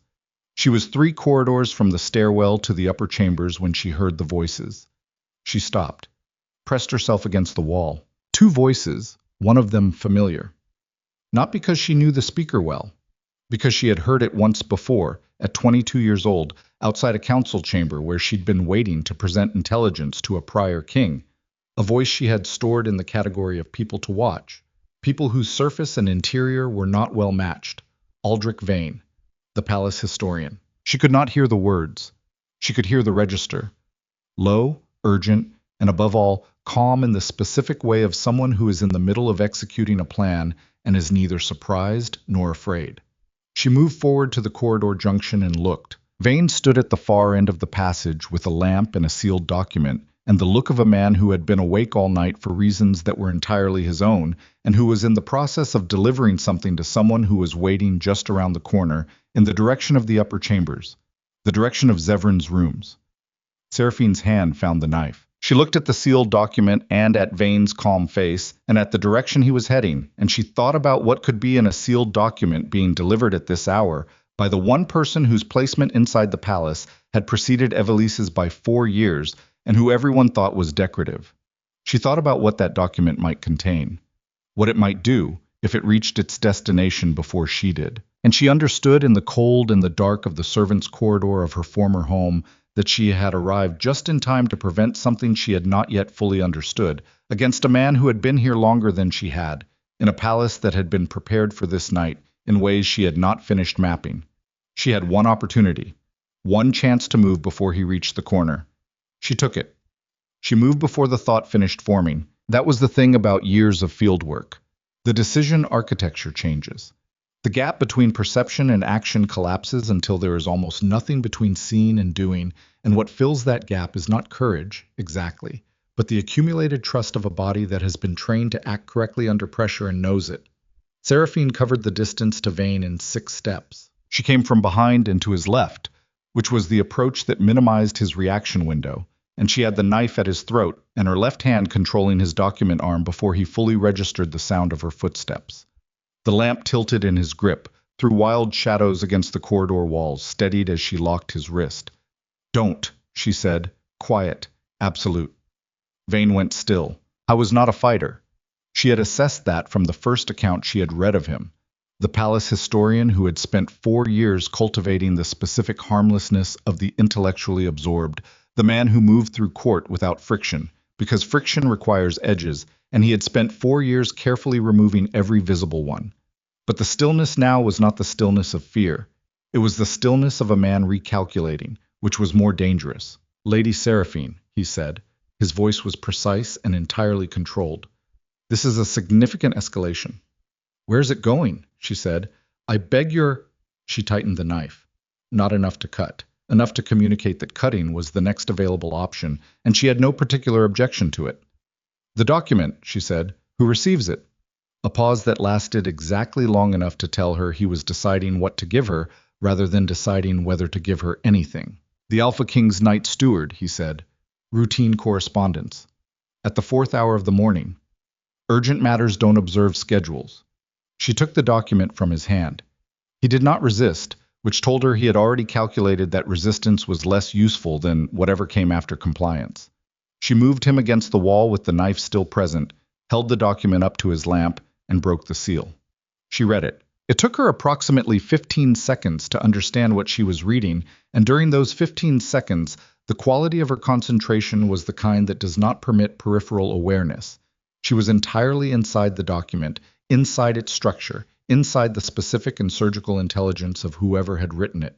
It was not an assassination order. It was more efficient than that. It was a series of formal complaints, written in the precise legal language of Imperial Administrative Code, each one signed by a different senior counselor, Thornwick, Rail, and two names she did not recognize who must be later placements, documenting a pattern of erratic decision-making by the Alpha King over the preceding 8 months. Specific incidents, specific dates, specific testimony from named witnesses. A request, formatted as a wellness inquiry under the territorial governance codes, for a formal competency assessment to be convened by the senior council in the Alpha's absence from the palace. Not a removal. Not a coup framed as violence. A coup framed as care. The kind of move that left no obvious perpetrator and produced a legal structure that could survive international scrutiny because the documents were real. The incidents had happened. She recognized several of them. They simply had the cause and the context removed and the framing replaced with language that made Zevran look unstable rather than preoccupied. The kind of narrative that, once formally registered with the palace records, became the foundational document of whatever came next. And it would be registered the moment it reached the Night Steward's hands. The Night Steward who had been appointed 14 months ago, when Evelisse's liaison role began. Seraphine folded the document. "How many copies?" she said. Vane was looking at her with the expression of a man who has lost one instrument and is currently calculating the value of his remaining ones. "This conversation is going to end badly for one of us," he said. "I'd like to negotiate which one. How many copies?" "3, he said. 1 for the steward's record, 1 for the council chamber archive, 1 for external delivery, already dispatched to the territorial governance office in Aldmere." She looked at him. "When?" she said. 2 hours ago. 2 hours. The Aldmere office was 8 hours by fast rider. They had 6 hours before the external copy arrived, before the formal competency inquiry became a matter of interterritorial record rather than a palace internal document, before the framework became legally active in a jurisdiction that Zevran could not simply override. 6 hours. "Wake the king," she said. He stared at her. "You're going to walk me to the Alpha's chamber," she said. "You're going to stand outside the door, and if you make one sound that isn't me choosing for you to make it, I will put this document in front of every senior counselor who isn't yours before the 3rd hour, and you will spend the remainder of your career explaining the distinction between service and treason to people who have already decided which one applies." Vane looked at her for a long moment with the eyes of someone who had spent 4 years playing a careful game and was now being asked to walk onto a board that someone else was running. "All right," he said. They moved. Zevran answered his chamber door on the second knock, which meant he had not been sleeping, which meant something had already reached him, or he had returned from the south, unable to quiet his own mind. He was dressed. He had the look of a man who had been sitting in a room with his own conclusions for several hours. He saw Seraphine. Then he saw Vane behind her. His hand went to the sword at his hip before anything else happened. The old reflex, the trained body moving ahead of cognition. And Seraphine put her hand up, palm flat. "Inside," she said. "Now, both of you." He read her face.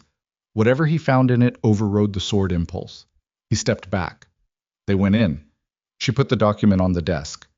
"Read the top of the first page," she said. "Just the first page, right now." He read. She watched the progression across his face.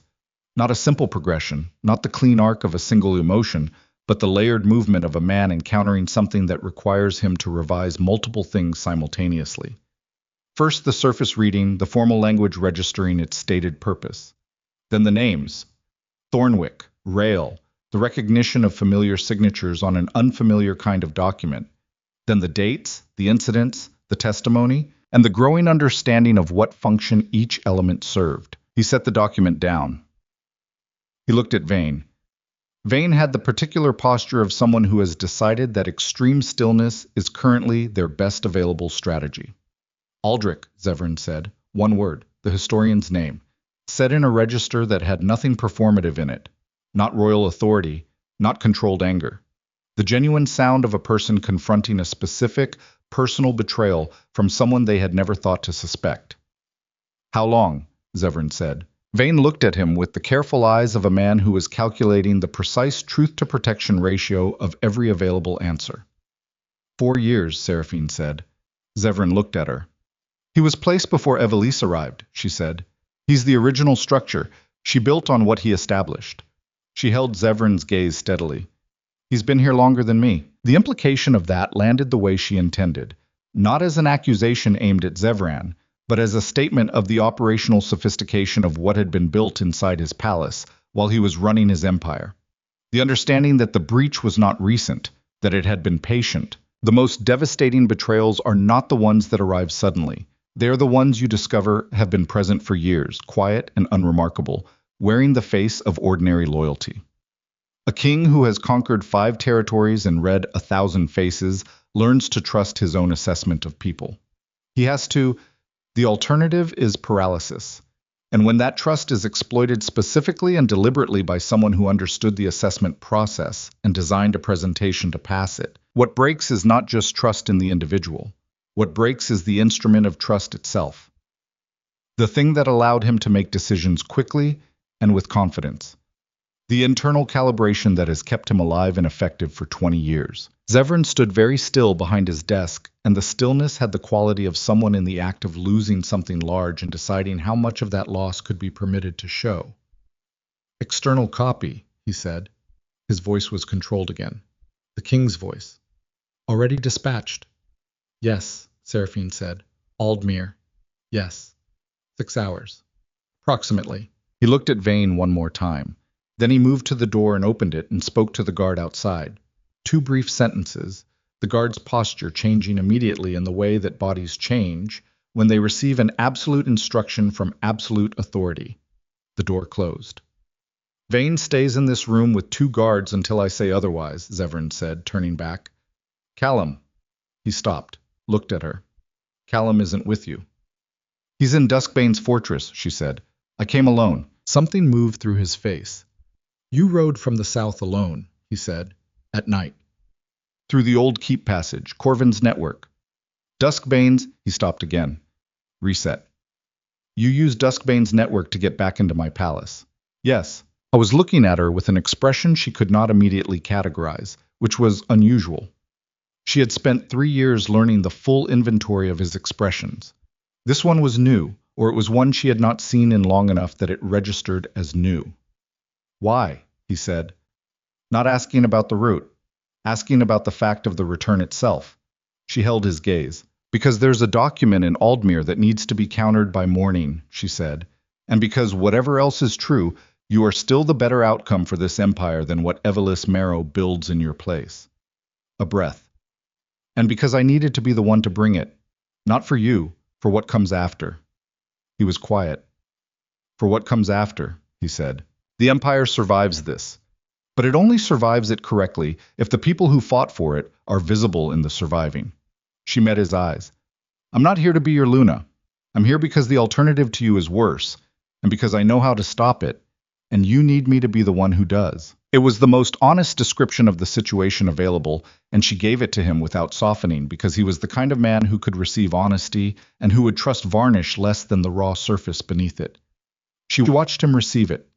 Watched him take the full weight of what she was saying, what she was not saying, which was that she was here for him, which would have been simpler and less accurate. And she watched him decide to accept the accuracy over the simplicity. "All right," he said. "We have 6 hours. Tell me what you need." What she needed was Thornwick and Rael secured before either of them could communicate the document's interception to Evelise. What she needed after that was the palace communications locked. No outgoing courier traffic without Zevran's personal authorization, which meant waking the head of palace communications, a woman named Seraphine, who had served before Evelise's arrival, and whose loyalty Seraphine had assessed carefully in her last weeks at the palace and found intact. What she needed after that was someone fast and trusted on a horse toward Aldmir to reach the territorial governance office before the external copy arrived and was formally registered. She needed all 3 of these things happening simultaneously. Zevran made it happen in 40 minutes. This was, she would think later, the version of him she had fallen in love with 6 years ago. Not the dominant king performing authority for a room, but the operational man at full capacity, moving with the specific economy of a person who has processed the situation completely and is executing against it without the friction of self-consciousness. He gave orders the way he always gave orders when the situation was real, which was without volume or repetition, with the confidence of someone who has never needed to say a thing twice to people worth trusting. Thornwick was found in his chamber and secured with minimal drama. The man's face, when he saw who had come for him, did the thing that guilty faces do when the evidence arrives before the excuse, a cascade of micro-expressions that resolved into a kind of exhausted resignation. Ryle was not in his chamber. That was the first sign that the situation had already changed.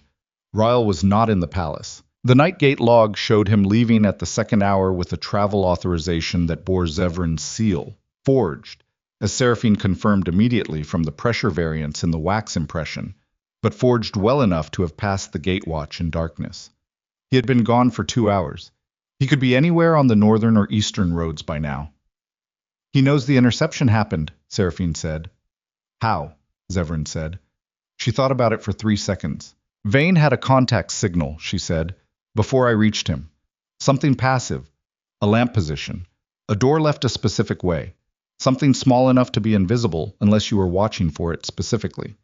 When I disrupted his approach to the steward, the signal didn't complete, and the absence of completion was itself the signal. She looked at Zevran. He's been running this long enough that they have failure protocols. Evelise knows. Evelise knew before Rael left the gate. She was already calculating. She's been waiting for this. Not this specifically. She couldn't know I'd come back tonight.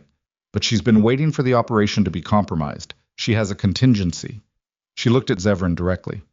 What's the fastest thing she can do from outside the palace that causes the most damage inside it in the least time? He was quiet for 4 seconds. The northern garrison, he said. Commander Holt. I never confirmed his loyalty reassignment after the Marrow partnership was announced. Why not? Because I trusted the partnership. A beat. Flat. Obviously. How far? 3 hours at speed. She's had 2. They looked at each other. She's not coming for the throne, Seraphine said, working through it out loud because working out loud was faster than the interior version when the stakes were high enough. Not with a garrison. She can't hold the palace long-term with external forces. The other territories would respond. She needs the palace destabilized enough that the Aldmere document lands into a governance vacuum, a crisis inside the palace walls, the council invoking emergency powers, anything that activates the competency inquiry as the stabilizing mechanism. She thought, she doesn't need to conquer Moonspire. She needs to frighten it into handing itself over. Zevran was already moving to the weapons rack at the side of his chamber. How many loyal guards do we have who are awake and inside the walls right now? She said. 40, maybe 50, if we pull from the east towers. Against a garrison that could be 300 at maximum deployment. She did the arithmetic. The arithmetic was not good, but arithmetic in a siege situation was never the only variable, and she had known from the beginning of her fieldwork that superior numbers were an advantage but not a guarantee, and that what closed the gap between a smaller force and a larger one was almost always information, knowing where the attack came from what direction, at what moment, and having the correct response already positioned when it arrived. The northern gate, she said. If Holt's garrison comes, that's the approach. Unless she split them, Zevran said. She didn't, Seraphine said. She built this on documents and law and quiet manipulation. She's not a military tactician. She's a political one. Her instinct will be to use the garrison as a single display of force, something overwhelming enough to produce capitulation rather than a fight. She doesn't want a battle. She wants a surrender. She held his eyes. We don't give her one. He was strapping on armor now, the functional kind, not ceremonial. She had never seen him do it this quickly. Then you fight, he said. Yes. With that knife. I have a knife, and I know how to use it, she said. Find me something with more range. He pulled a short blade from the rack and held it out without comment. She took it. The weight was good. Not too heavy for sustained movement, balanced for the grip she naturally used. Stay close to me, he said. I don't take orders from you, she said. Stay close anyway, he said. She didn't answer, but she didn't move away. But the northern gate alarm came at the 5th hour. Not the garrison. Not yet. What came first was a courier on a lathered horse, one of the outer watch positions, with the report that movement had been spotted on the northern road. Organized. Torchlit. estimating 200 men, possibly more. 50 against 200. In a palace with 20 entry points, 17 of which Seraphine had memorized. The numbers were what they were, and the philosophy of desperate situations is not complicated.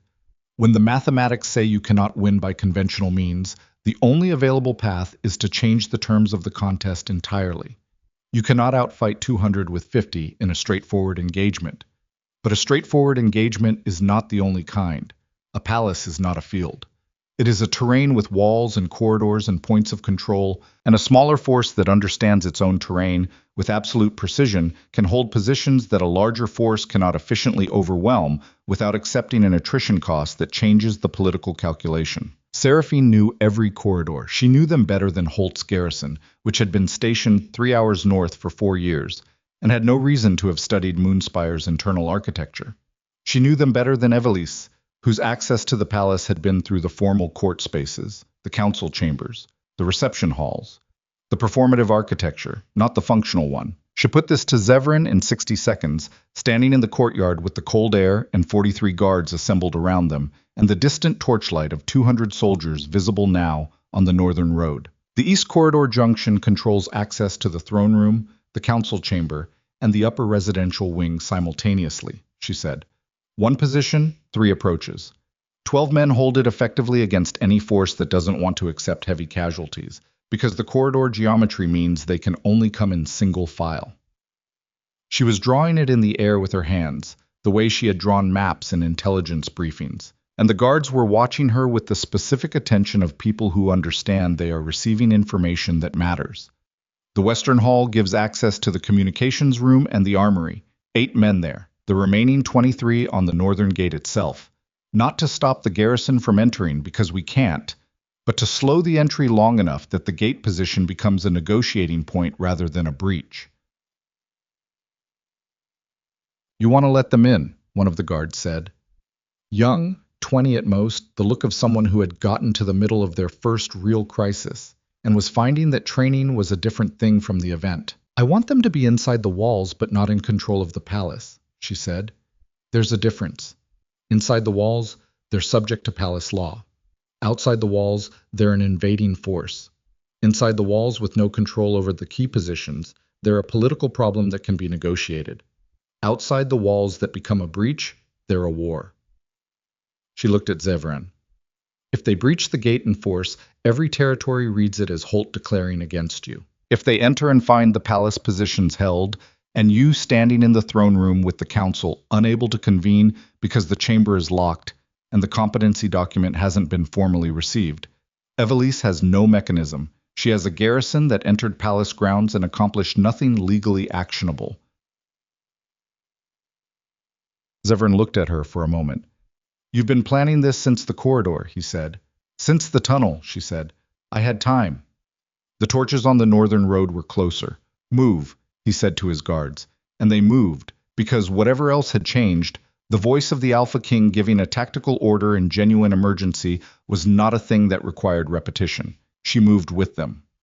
The next 40 minutes were the kind of 40 minutes that compress time, not because they moved quickly, though they did, but because genuine crisis removes the padding of anticipation and reflection that ordinarily surrounds events and leaves only the events themselves, dense and immediate, with nothing between them.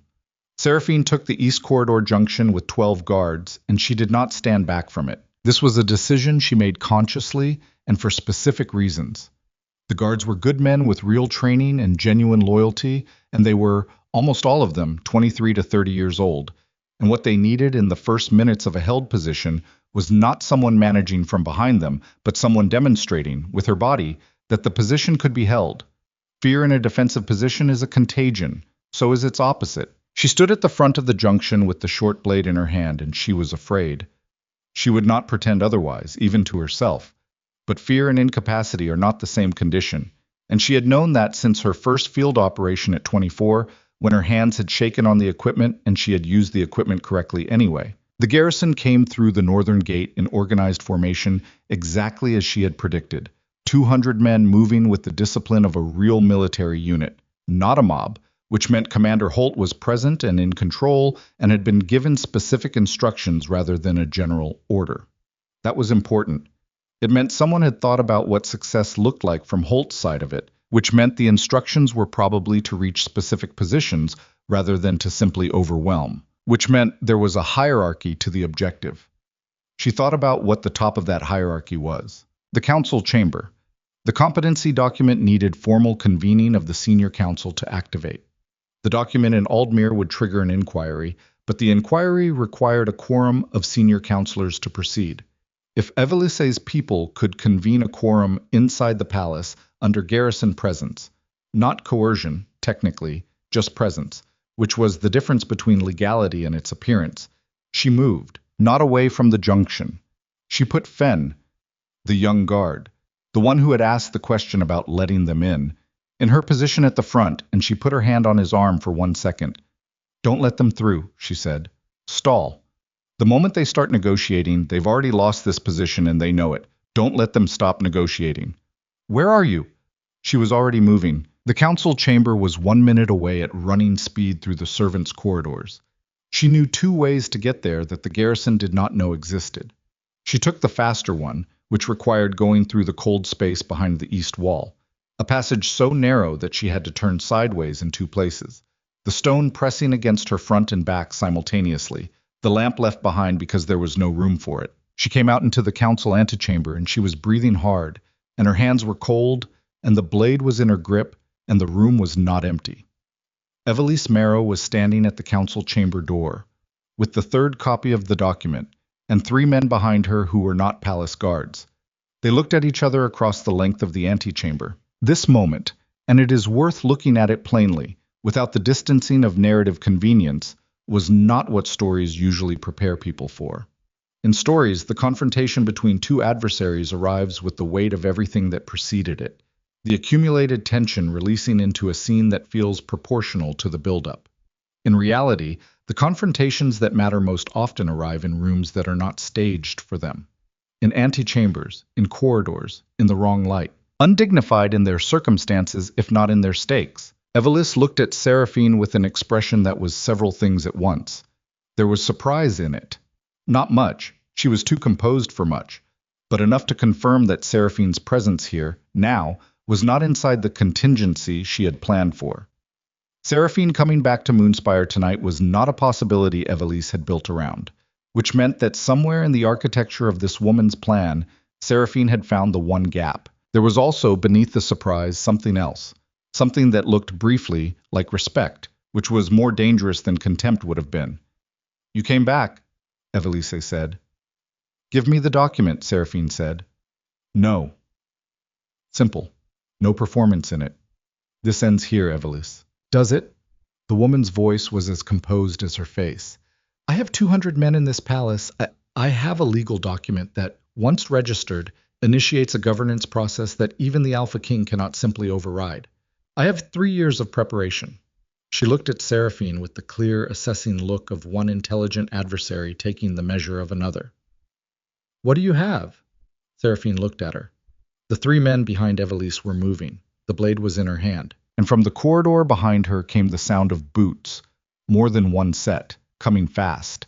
And she had exactly 1 second to determine whether they were Zevran's guards or Holt's garrison, before the second became the moment after it, and everything that followed was already decided. She made her choice. The boots in the corridor behind her were Zevran's. She knew before she saw them, knew from the rhythm, the specific cadence of men moving with disciplined urgency, rather than the heavier, less coordinated sound of garrison soldiers unfamiliar with palace stone. She had lived with that sound for 3 years, and her body recognized it the way bodies recognize things that have been wired into them through long proximity, below the level of conscious processing. 4 guards came through the servants' entrance behind her, and Zevran came with them. He took in the room in one sweep. Evelys, the 3 men, Seraphine with the blade, the document in Evelys's hand. And his face did the thing it did when he had processed a situation completely and moved past the processing into what came after it. He walked past Seraphine, not past her in the sense of dismissing her presence, past her in the sense of stepping into the space between her and the 3 men, which was a positional choice that communicated something specific, and she registered what it communicated and did not comment on it. He looked at Evelys. "Put the document on the floor," he said. His voice had no performance in it. It was the voice he used when there was nothing left to perform for, when the audience had been stripped away and only the situation remained. She had heard it twice before in 3 years, and both times it had preceded something irreversible. Evelise looked at him with the composed face of a woman who had built a plan across 3 years and was now standing in the moment when the plan failed, and who was, even now, calculating whether there was a secondary position available. There was not, and she was intelligent enough to know it. She set the document on the floor. Not in defeat, or not only in defeat. There was something deliberate in how she did it, a kind of controlled placement that said she was making a choice rather than surrendering to one. It was the last act of agency available to her in this room, and she exercised it with complete awareness of what it was. The 3 men behind her were looking at Zevran's guards and arriving at the correct arithmetic. "Stand down," Evelisa said to them, quietly. They did. The room was very still. This is the moment that histories rarely capture accurately, because histories are written after the fact, when the shape of events has been determined and the narrative moves toward its known conclusion with the false inevitability of things that have already happened. But in the actual moment, in the antechamber of the Moonspire Council chamber in the 5th hour of a winter morning, with cold air and lamplight and the distant sounds of a garrison being stood down corridor by corridor through the palace, the moment was not inevitable. It was contingent. It was the product of 100 decisions made by people under pressure in the dark, and it could have gone differently at a dozen points, and everyone present knew it. Zevran picked up the document. He read it.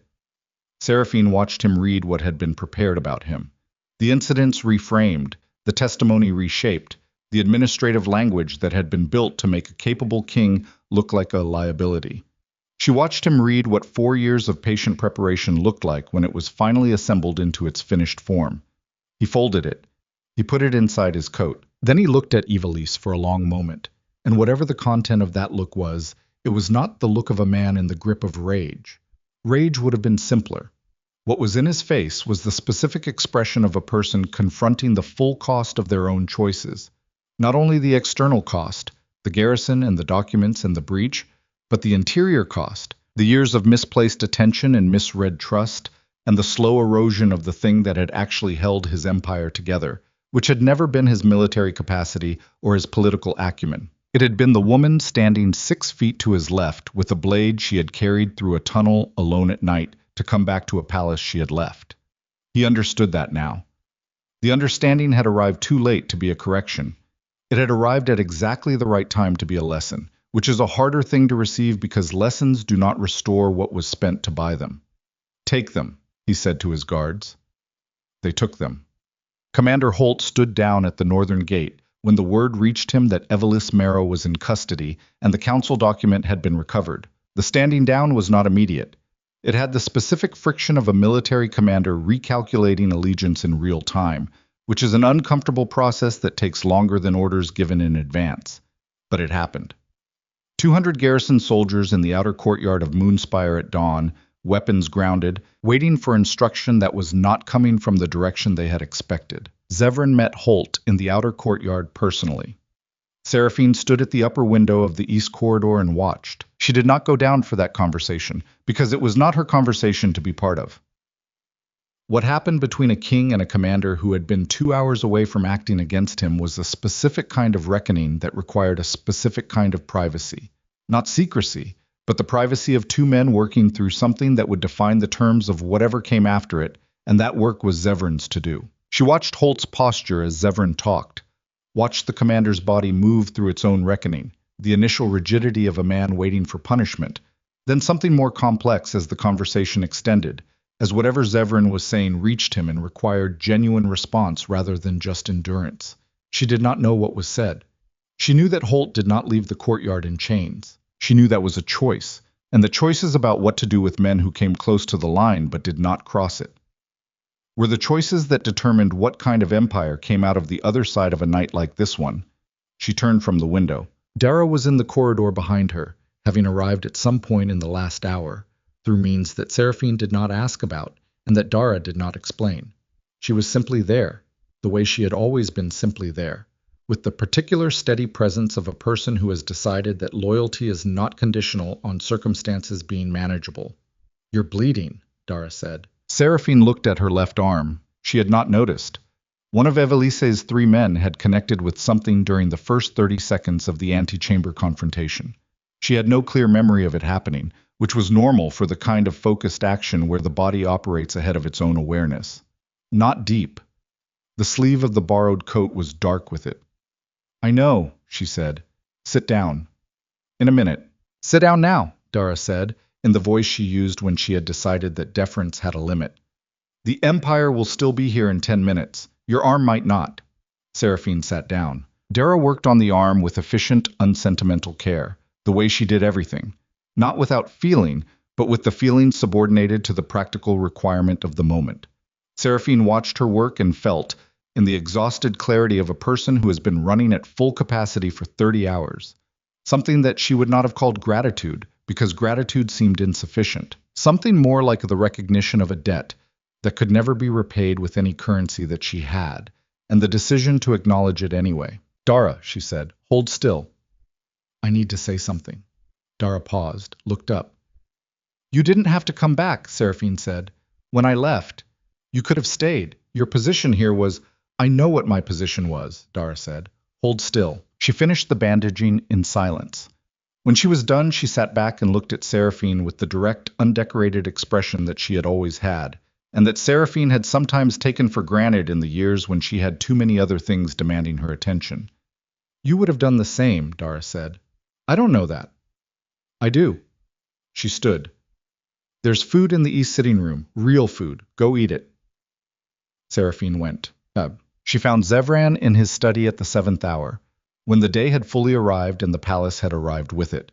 The ordinary sounds of a working institution, servants and couriers, and the distant movement of guards completing their rotation, all of it resuming with the specific normalcy of a place that has been through something terrible and is choosing, collectively, to continue. He was at his desk with the recovered document in front of him, not reading it, looking at it. She came in and sat in the chair across the desk, which was the chair she had always used, and she did not ask permission because she had decided that certain permissions were no longer things she would ask for. He looked up. There were things in his face that she had not seen in years. Not new things, old things, things that had been present in the early years of their marriage, and had gradually been covered by the accumulated armor of a king who had decided that certainty was more useful than openness. The armor was gone now. What was underneath it was not weakness. It was the actual man, unmediated, which was something she had wanted for a long time, and which now arrived in circumstances that made wanting it a complicated experience. "The Aldmere copy," he said. "Corvin's man reached the governance office before it was filed," she said. "It's been flagged and held pending investigation of the source documentation." "Thornwick is talking," he said, in the manner of men who have calculated that cooperation has a better outcome than silence. "What does he give you?" 3 more names. None of them are surprising in retrospect." He set the document aside. "That's the worst of it. None of them are surprising in retrospect." She looked at him. "That's not the worst of it," she said. He met her eyes. "No," he said, "it's not." The room held what came next without requiring it to be rushed. This was one of the things she had always valued about his study. It was a room that had been used for serious things for long enough that it had absorbed the weight of them and could bear more without buckling. "I stopped seeing you," he said. "Not all at once. Incrementally. And I told myself the increments were acceptable because each one was small." "Yes." "That's not a justification." "No," she said, "it isn't. I'm not asking you to—" He stopped. Reset. In the way he reset when he had decided that the sentence he was building was not the sentence he actually needed to say. "I'm not asking for anything. I want to be clear about that. What I want to say is that I understand what I did. Not the version of it that I told myself was happening. The actual version." He looked at her steadily. "I gave another woman the attention that belonged to you. I called it strategy. It was abandonment. And I knew, somewhere, that it was, and I didn't stop." Seraphine was quiet. There is a particular experience that occurs when someone says the thing you have needed them to say for a long time after you have stopped needing them to say it. Not stopped in the sense of the need disappearing, but stopped in the sense of having reorganized around the absence of it, having built a new structure that does not require it, and then having it arrive anyway. The experience is not relief exactly. It is something more disorienting than relief. It is the recognition that the wound was real and the acknowledgement of it is real. And neither of those things changes the fact that certain distances, once traveled, do not simply close because the person behind you has finally started walking. I know, she said. That's not enough, he said. No, but it's a start. She looked at him. And starts matter. They're just not finishes. He absorbed this. Where does that leave us? He said. She had thought about this question, not in the abstract philosophical way she thought about it in the early weeks of her leaving, when it had been hypothetical, but in the specific and concrete way she had been thinking about it since the tunnel, since the moment she had made the decision to come back, which had required her to also decide what she was coming back to and what she was not. You are the Alpha King of Moonspire, she said. That doesn't change. What comes after tonight, rebuilding what Evelise compromised, handling Holt's garrison, the counselor replacements, the Aldmere inquiry, all of that is yours to manage, and you are capable of managing it. You are, when you are paying attention, one of the best rulers these territories have seen. She held his gaze. I am not your Luna. Not the way it was. That version of the arrangement is over, and I think we both know it, and I think the kindest thing I can do for both of us is say it plainly rather than let it become the thing we work around. I was very still. But, he said, because he had always been able to hear the shape of a sentence that had more in it. But I am not your enemy, she said, and this empire matters. And what I have built with Duskbane is a working alliance that serves the stability of these territories in ways that benefit Moonspire as much as the South. She let a breath go. What I'm proposing is that we be, to each other, what we actually are, which is two capable people who share a history and a responsibility to something larger than either of our private wounds. The fire in the grate burned low. The morning light came through the window and fell across the desk between them, across the document that had nearly ended his reign, across the hands of a man who had built an empire and lost something that empires cannot provide. You're staying, he said. I'm not leaving, she said. That's different. He looked at her for a long moment. And in the looking there was everything that did not get said. Not because it was inexpressible, but because some things are most honestly communicated through the silence that surrounds them, the silence that says, I know what I had. I know what I did with it. I know what I have now and what I don't. And I am capable, finally, of holding all of that without demanding that any of it be different than it is. He nodded once. She nodded back. It was not a reconciliation in the sense that stories usually mean when they use that word. It was something more durable than reconciliation, which is often just the resumption of a previous arrangement with the difficult parts papered over. What it was, instead, was an agreement between two people who had seen each other clearly, not ideally, not charitably, but accurately, and had decided that the accurate version of each other was worth continued engagement. That is rarer than love, in the end, and it lasts longer. The formal proceedings took 3 weeks. Thornwick and Rail faced the council tribunal and were removed from their positions with the specific thoroughness of an institution that has been breached and is determined to demonstrate that it understands the nature of the breach. Aldrich Vane, the historian, the original placement, the man who had been in the walls longer than anyone, was a more complicated case, because 4 years of patient work left traces in the palace records that took time to untangle, and which revealed, as they unraveled, the full elegance of what had been built inside Moonspire and how long it had been building. Evelise Marrow stood before the senior council on the 14th day. She was composed in the way she was always composed, not performed composure, not the brittle surface of someone holding themselves together through effort, but the genuine, deep composure of a person who has spent their entire life in high-stakes environments and has arrived at the conclusion that composure is not something you put on for difficult moments. It is something you either have or you don't, and she had it. Seraphine was present for the proceedings.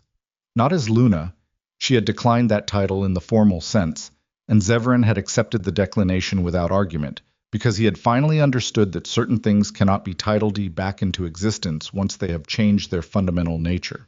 She was present as an independent witness, which was a designation she and Zevran had discussed and agreed on the morning after the antechamber, a designation that existed in the territorial governance codes for exactly this kind of situation. Evelise looked at her across the council chamber. The look lasted 4 seconds and contained several things. It contained the acknowledgement of a genuine adversary. It contained the specific respect that one capable person has for another who has bested them. Not warmth, not gratitude, but the clean, unsentimentalized recognition of quality in an opponent. And beneath those two things, something smaller and more human. The look of a woman who had built everything on the premise that ambition was the most reliable architecture for a life, and who was standing in the evidence that it was not. Ambition is not an unreliable foundation. This is important to say plainly, because the error is not in the wanting. Ambition, applied honestly and in proportion, is one of the engines of everything that moves.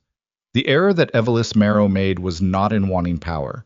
It was in deciding that the acquisition of power justified any instrument, any deception, any slow dismantling of the trust that holds institutions together, as if institutions were simply structures to be occupied rather than agreements to be honored.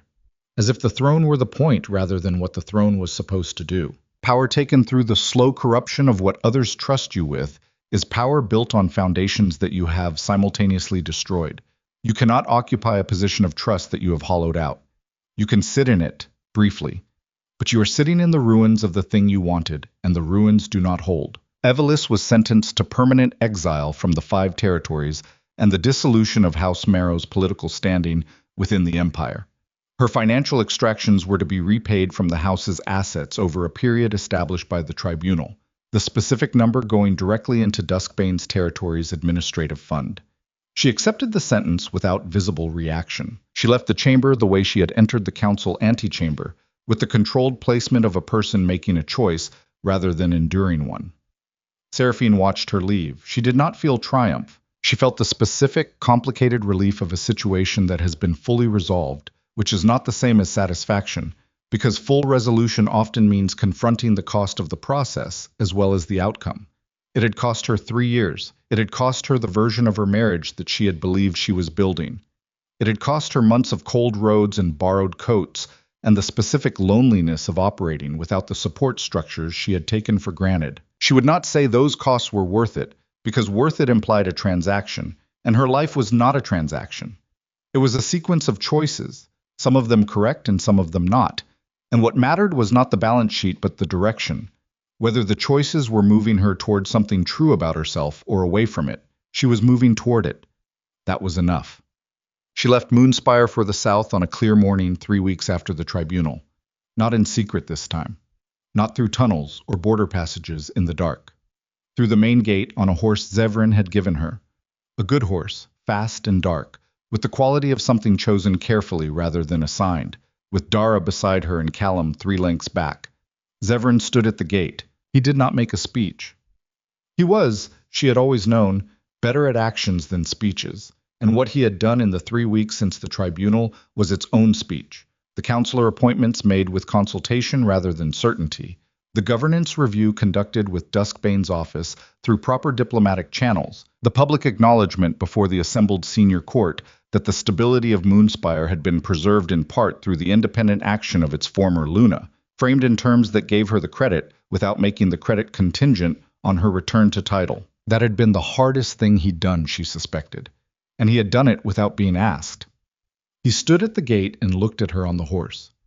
The border agreements, he said. Corvin's office is expecting confirmation within the month. He'll have it, she said. A pause. Seraphine. She looked at him. I was standing in the winter light with the black wolf banners above him and the empire behind him, and the full visible weight of everything he had built and almost lost, and partially, imperfectly, saved.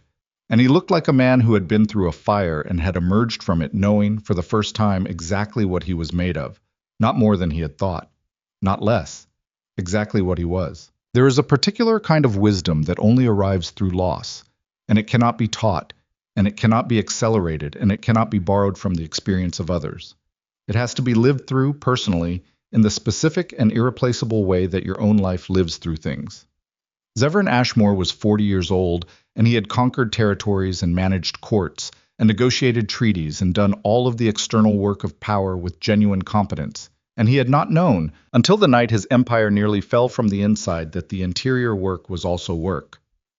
That the people who stood beside him were not furniture arranged in support of his decisions, but active agents whose interior lives were as real and as consequential as his own, and whose trust was not a resource that renewed automatically, but a thing that had to be tended continuously with the same seriousness he brought to maps and armies and trade routes. He knew it now. It had cost him everything it cost him to know it. That was the price, and he had paid it, and what he did with the knowing was the only question that remained. "Take care of yourself," he said. It was not eloquent. It was not the language of kings or lovers or the dramatic farewell that the moment might have seemed to require. It was just the plainest, most direct thing available, the thing you say to someone when you have run out of the versions of care that could be given as ownership or obligation. And what remains is the honest, unadorned wish that the person continue to exist and continue to be well in whatever form their existence now takes. She looked at him for a moment. "You too," she said. She rode south. Well, the road to Duskbane's fortress in winter was the same road she had taken before, frozen mud and black ice, and the wind off the southern plateau that cut through even good wool. She knew it now. The knowing did not make it less cold. It made it navigable in a way that the first journey had not been, and navigable was what she needed. Dara rode beside her for the first 2 hours in silence that was comfortable rather than avoiding. Then she said, "Is it what you want? The alliance work, the diplomatic channel. Is that what you actually want, or is it what makes sense?" Seraphine thought about it. She thought about the war room in the southern fortress, the maps on the walls, the carved battle markers used as paperweights, the mornings in the outer courtyard with cold air and honest conversation, the specific quality of working beside someone who did not require you to manage how you appeared to them because they had already decided to take you as you were. "It's what I want," she said. "For now." "For now," Dara repeated, without judgment, just acknowledgement. "That's enough," Seraphine said. "For now is enough." The road curved south and the mountains came into view. Not the silver cliffs of Moonspire, but the harder, older mountains of the south, the ones that held their snow without apology and offered nothing decorative and bore everything placed upon them with the absolute indifference of things that have been standing for longer than any particular human difficulty and will continue standing after it is resolved. She rode toward them. This is what survival looks like when it is done honestly. Not triumph. Triumph is a moment, and moments end. Not closure, so closure is a story's convenience, and life does not close. Survival, real survival, is this. The road continuing, the body still on it, the mind still engaged with what comes next rather than paralyzed by what came before. It is not beautiful in the way that endings in stories are beautiful. It is beautiful in the way that functional things are beautiful. The knife that holds an edge, the coat that keeps the cold out, the horse that covers ground without being asked to perform the covering. Seraphine Veilheart rode south with her people. She was not the Luna of Moonspire. She was not the abandoned mate of an Alpha King. She was not defined by what had been done to her or by what she had done in response to it. She was simply and completely herself. A woman who had been through a thing, who had made choices inside that thing with the best information available to her, who had made errors and corrected them and paid the cost that the errors required, and who was now on a road that she had chosen and that went somewhere she had decided was worth going. The mountains held their snow. The road held her. She did not look back. Not from bitterness. Not from the performed indifference of someone who is working very hard to appear unmoved. She did not look back because there was nothing behind her that required a final look, not because it didn't matter, but because it had already been seen clearly, fully, at close range, and looking again would add nothing to the understanding. She had looked. She had understood. She had chosen. That was the whole of it, and the whole of it was sufficient. Ahead, where the road curved into the tree line, and the light came through in the flat, honest way of winter mornings, Kaelor Duskbane's territory waited with its dark stone and its brutal honesty, and its maps that bore real marks from real engagements, and a man who had offered partnership when he could have offered rescue, and a war room where serious work remained to be done. She rode toward all of it without slowing down. The banners of Moonspire faded behind her. The mountains received her without ceremony, and that was exactly right.